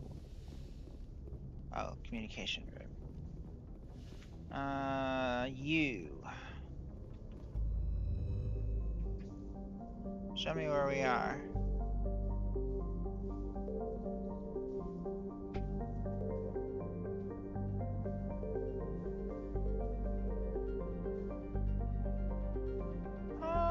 Let's try Proteus.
You know, sometimes I wonder if in the future someone's watching this. Because it's a VOD and it exists. And it stays. I wonder, am I gone? Did I not survive Trump being elected last week? I don't know. And if I'm gone, I guess I won't know. Well, I guess I knew right at the very end, didn't I? Anyway, if you care about me or are related to me or something, hi. I miss you too.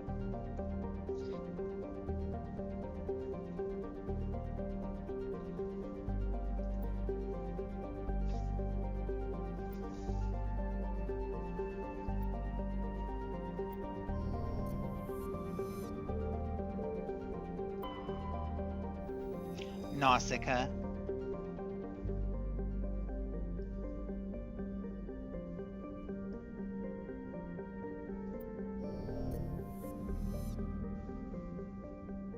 Oh, that was the star.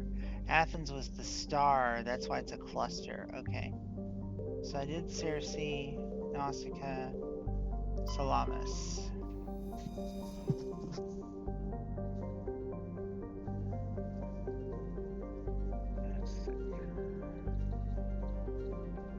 Trial data.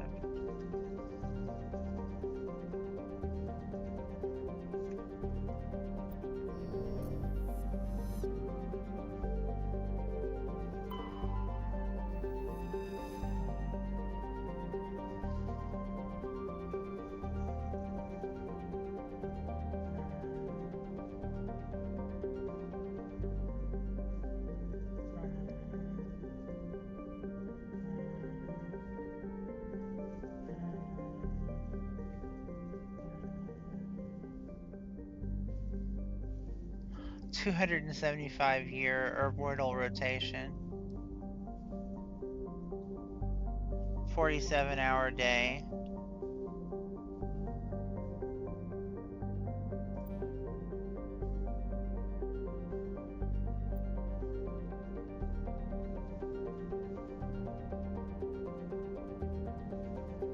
Okay.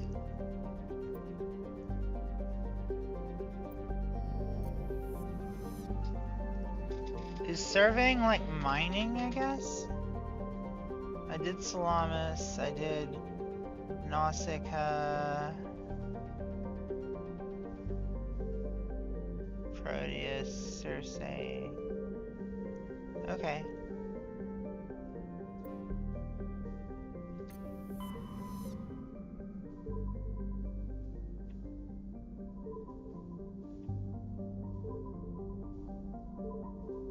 Let's go to Sparta.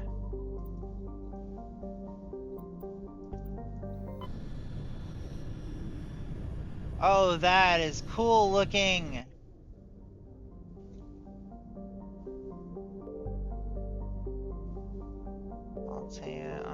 Okay. Let's go out from the star.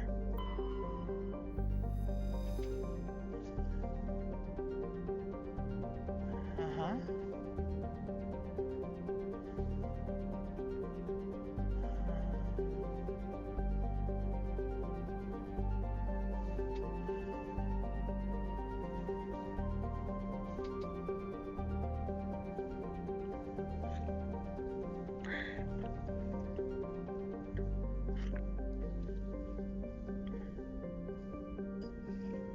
.1G. A year-long day. Oh, it's day and its year are the same. Oh, interesting. Okay. I'm having the most fun, honestly. I'm really enjoying this. Commander, I'm picking up a signal from the planet's surface. It looks like an automated distress beacon. Did I find it that quickly? Okay. Idolis is a terrestrial planet with an atmosphere of carbon dioxide and nitrogen. Idolis' surface is covered by wide deserts of silicate sand with only a few areas of igneous rock highlands to break the abrasive, dust-choked wind. Idolis' orbit is congested with debris thrown inwards by the gravity of the gas giant Antamalka. Due to a high rate of meteor impacts, exploration is highly dangerous. 2.7-year orbit. 50-hour day. Surface temperature -1°C. Yep, let's do it. Let's land.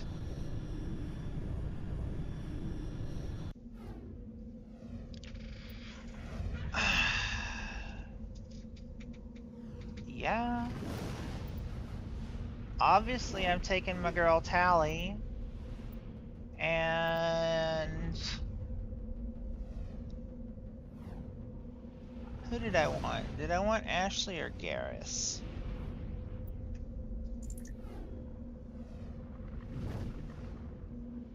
I really need Ashley, honestly.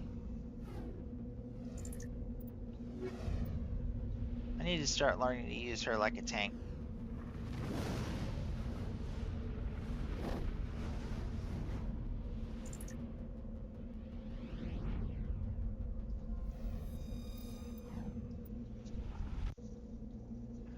Oh, this is badass.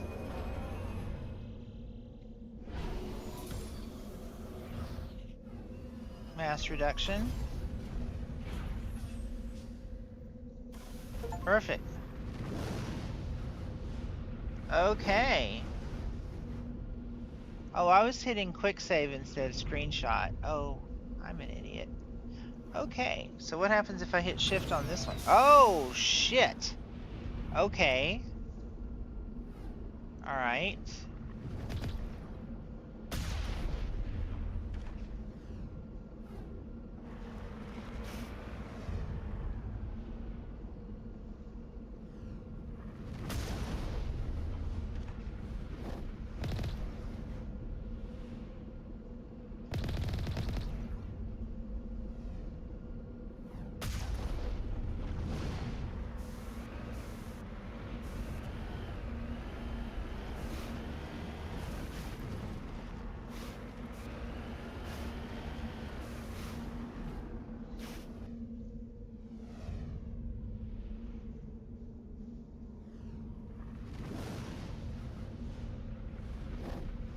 I'm heading to the distress signal, thank you.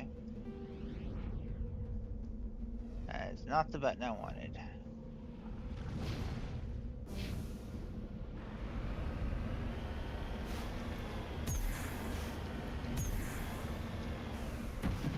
Oh, okay.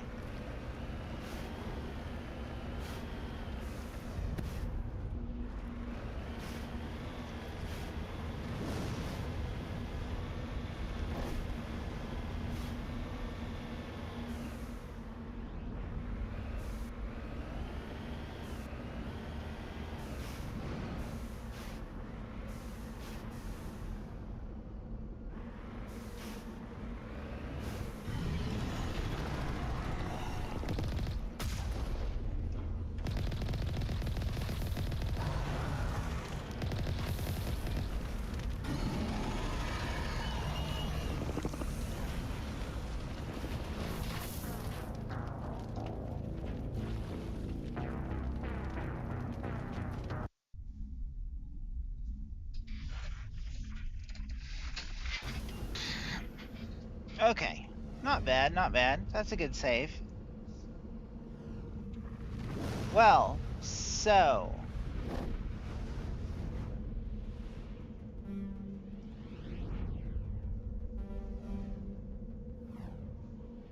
Anomaly, huh? Alright, let's try this a different way.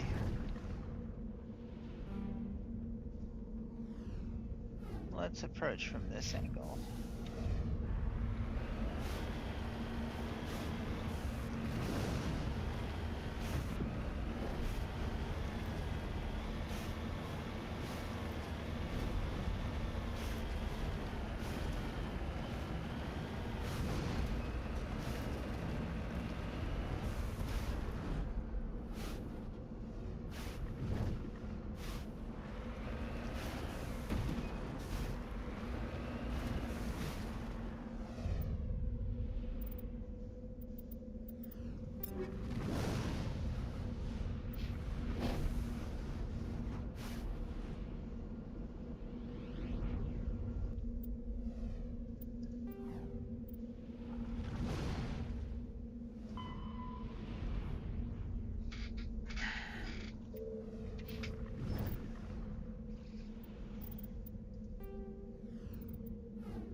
I see.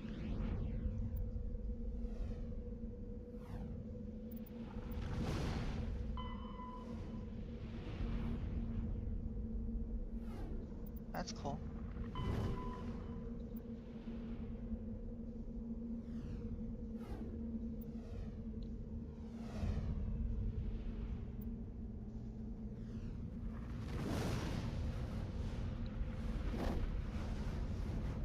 Okay.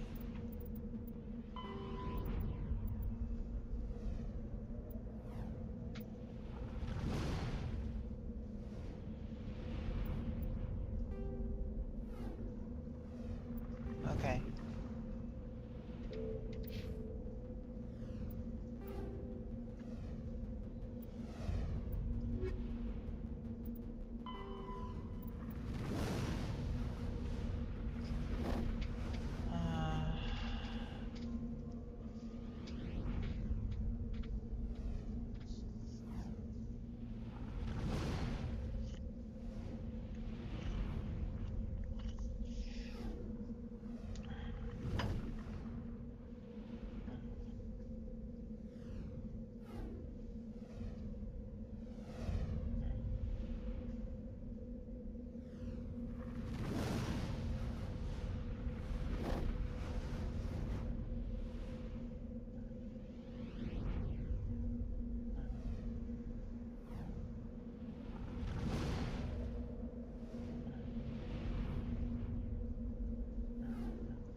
That's pretty fun. I like that.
You lead. I'll follow.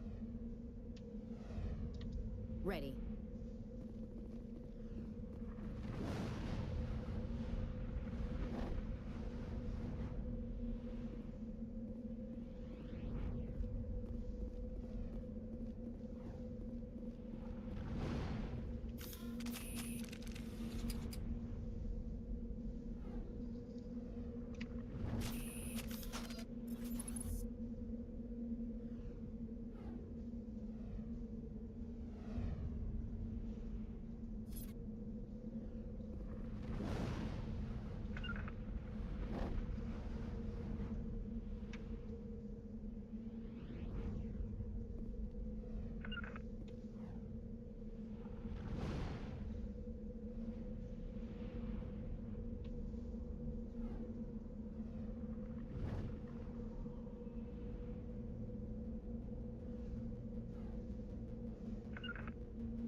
You know what?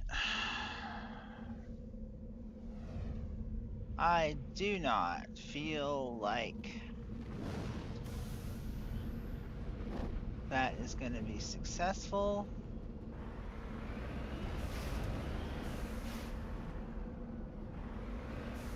I'm going to have to start moving, I think, as soon as it shows up.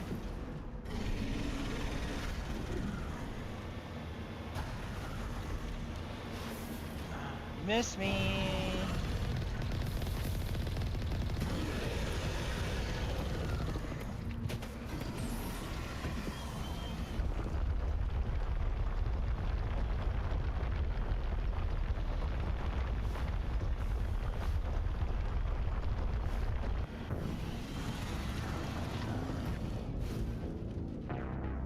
What happens?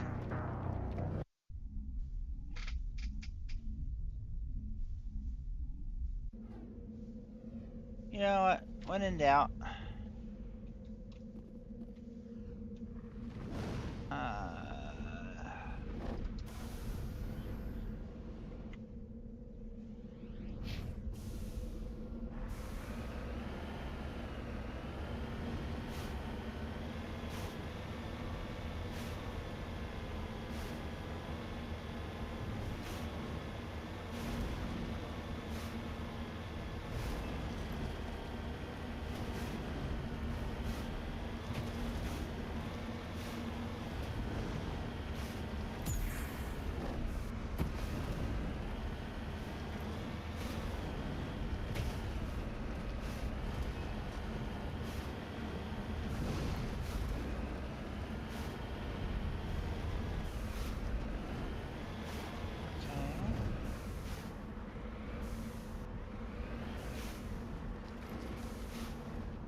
Damn.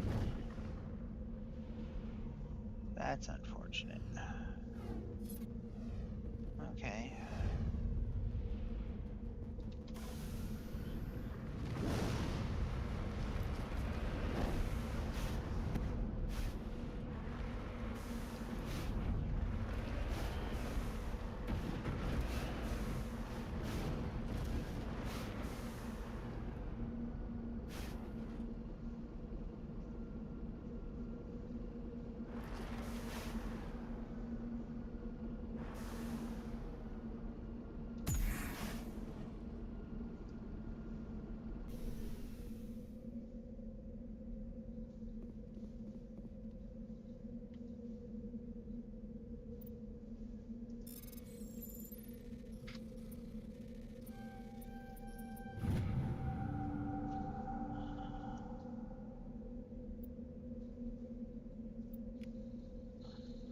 Okay. Talk to me. What have I found?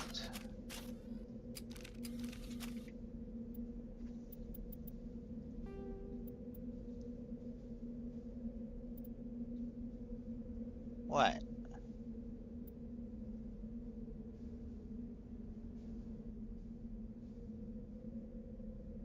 Okay. I'll tell you what. I feel like going to bed, so I'm gonna do that. Sorry for the weird comment earlier, but I don't think anyone will ever see this, so I don't think it'll matter. Bye.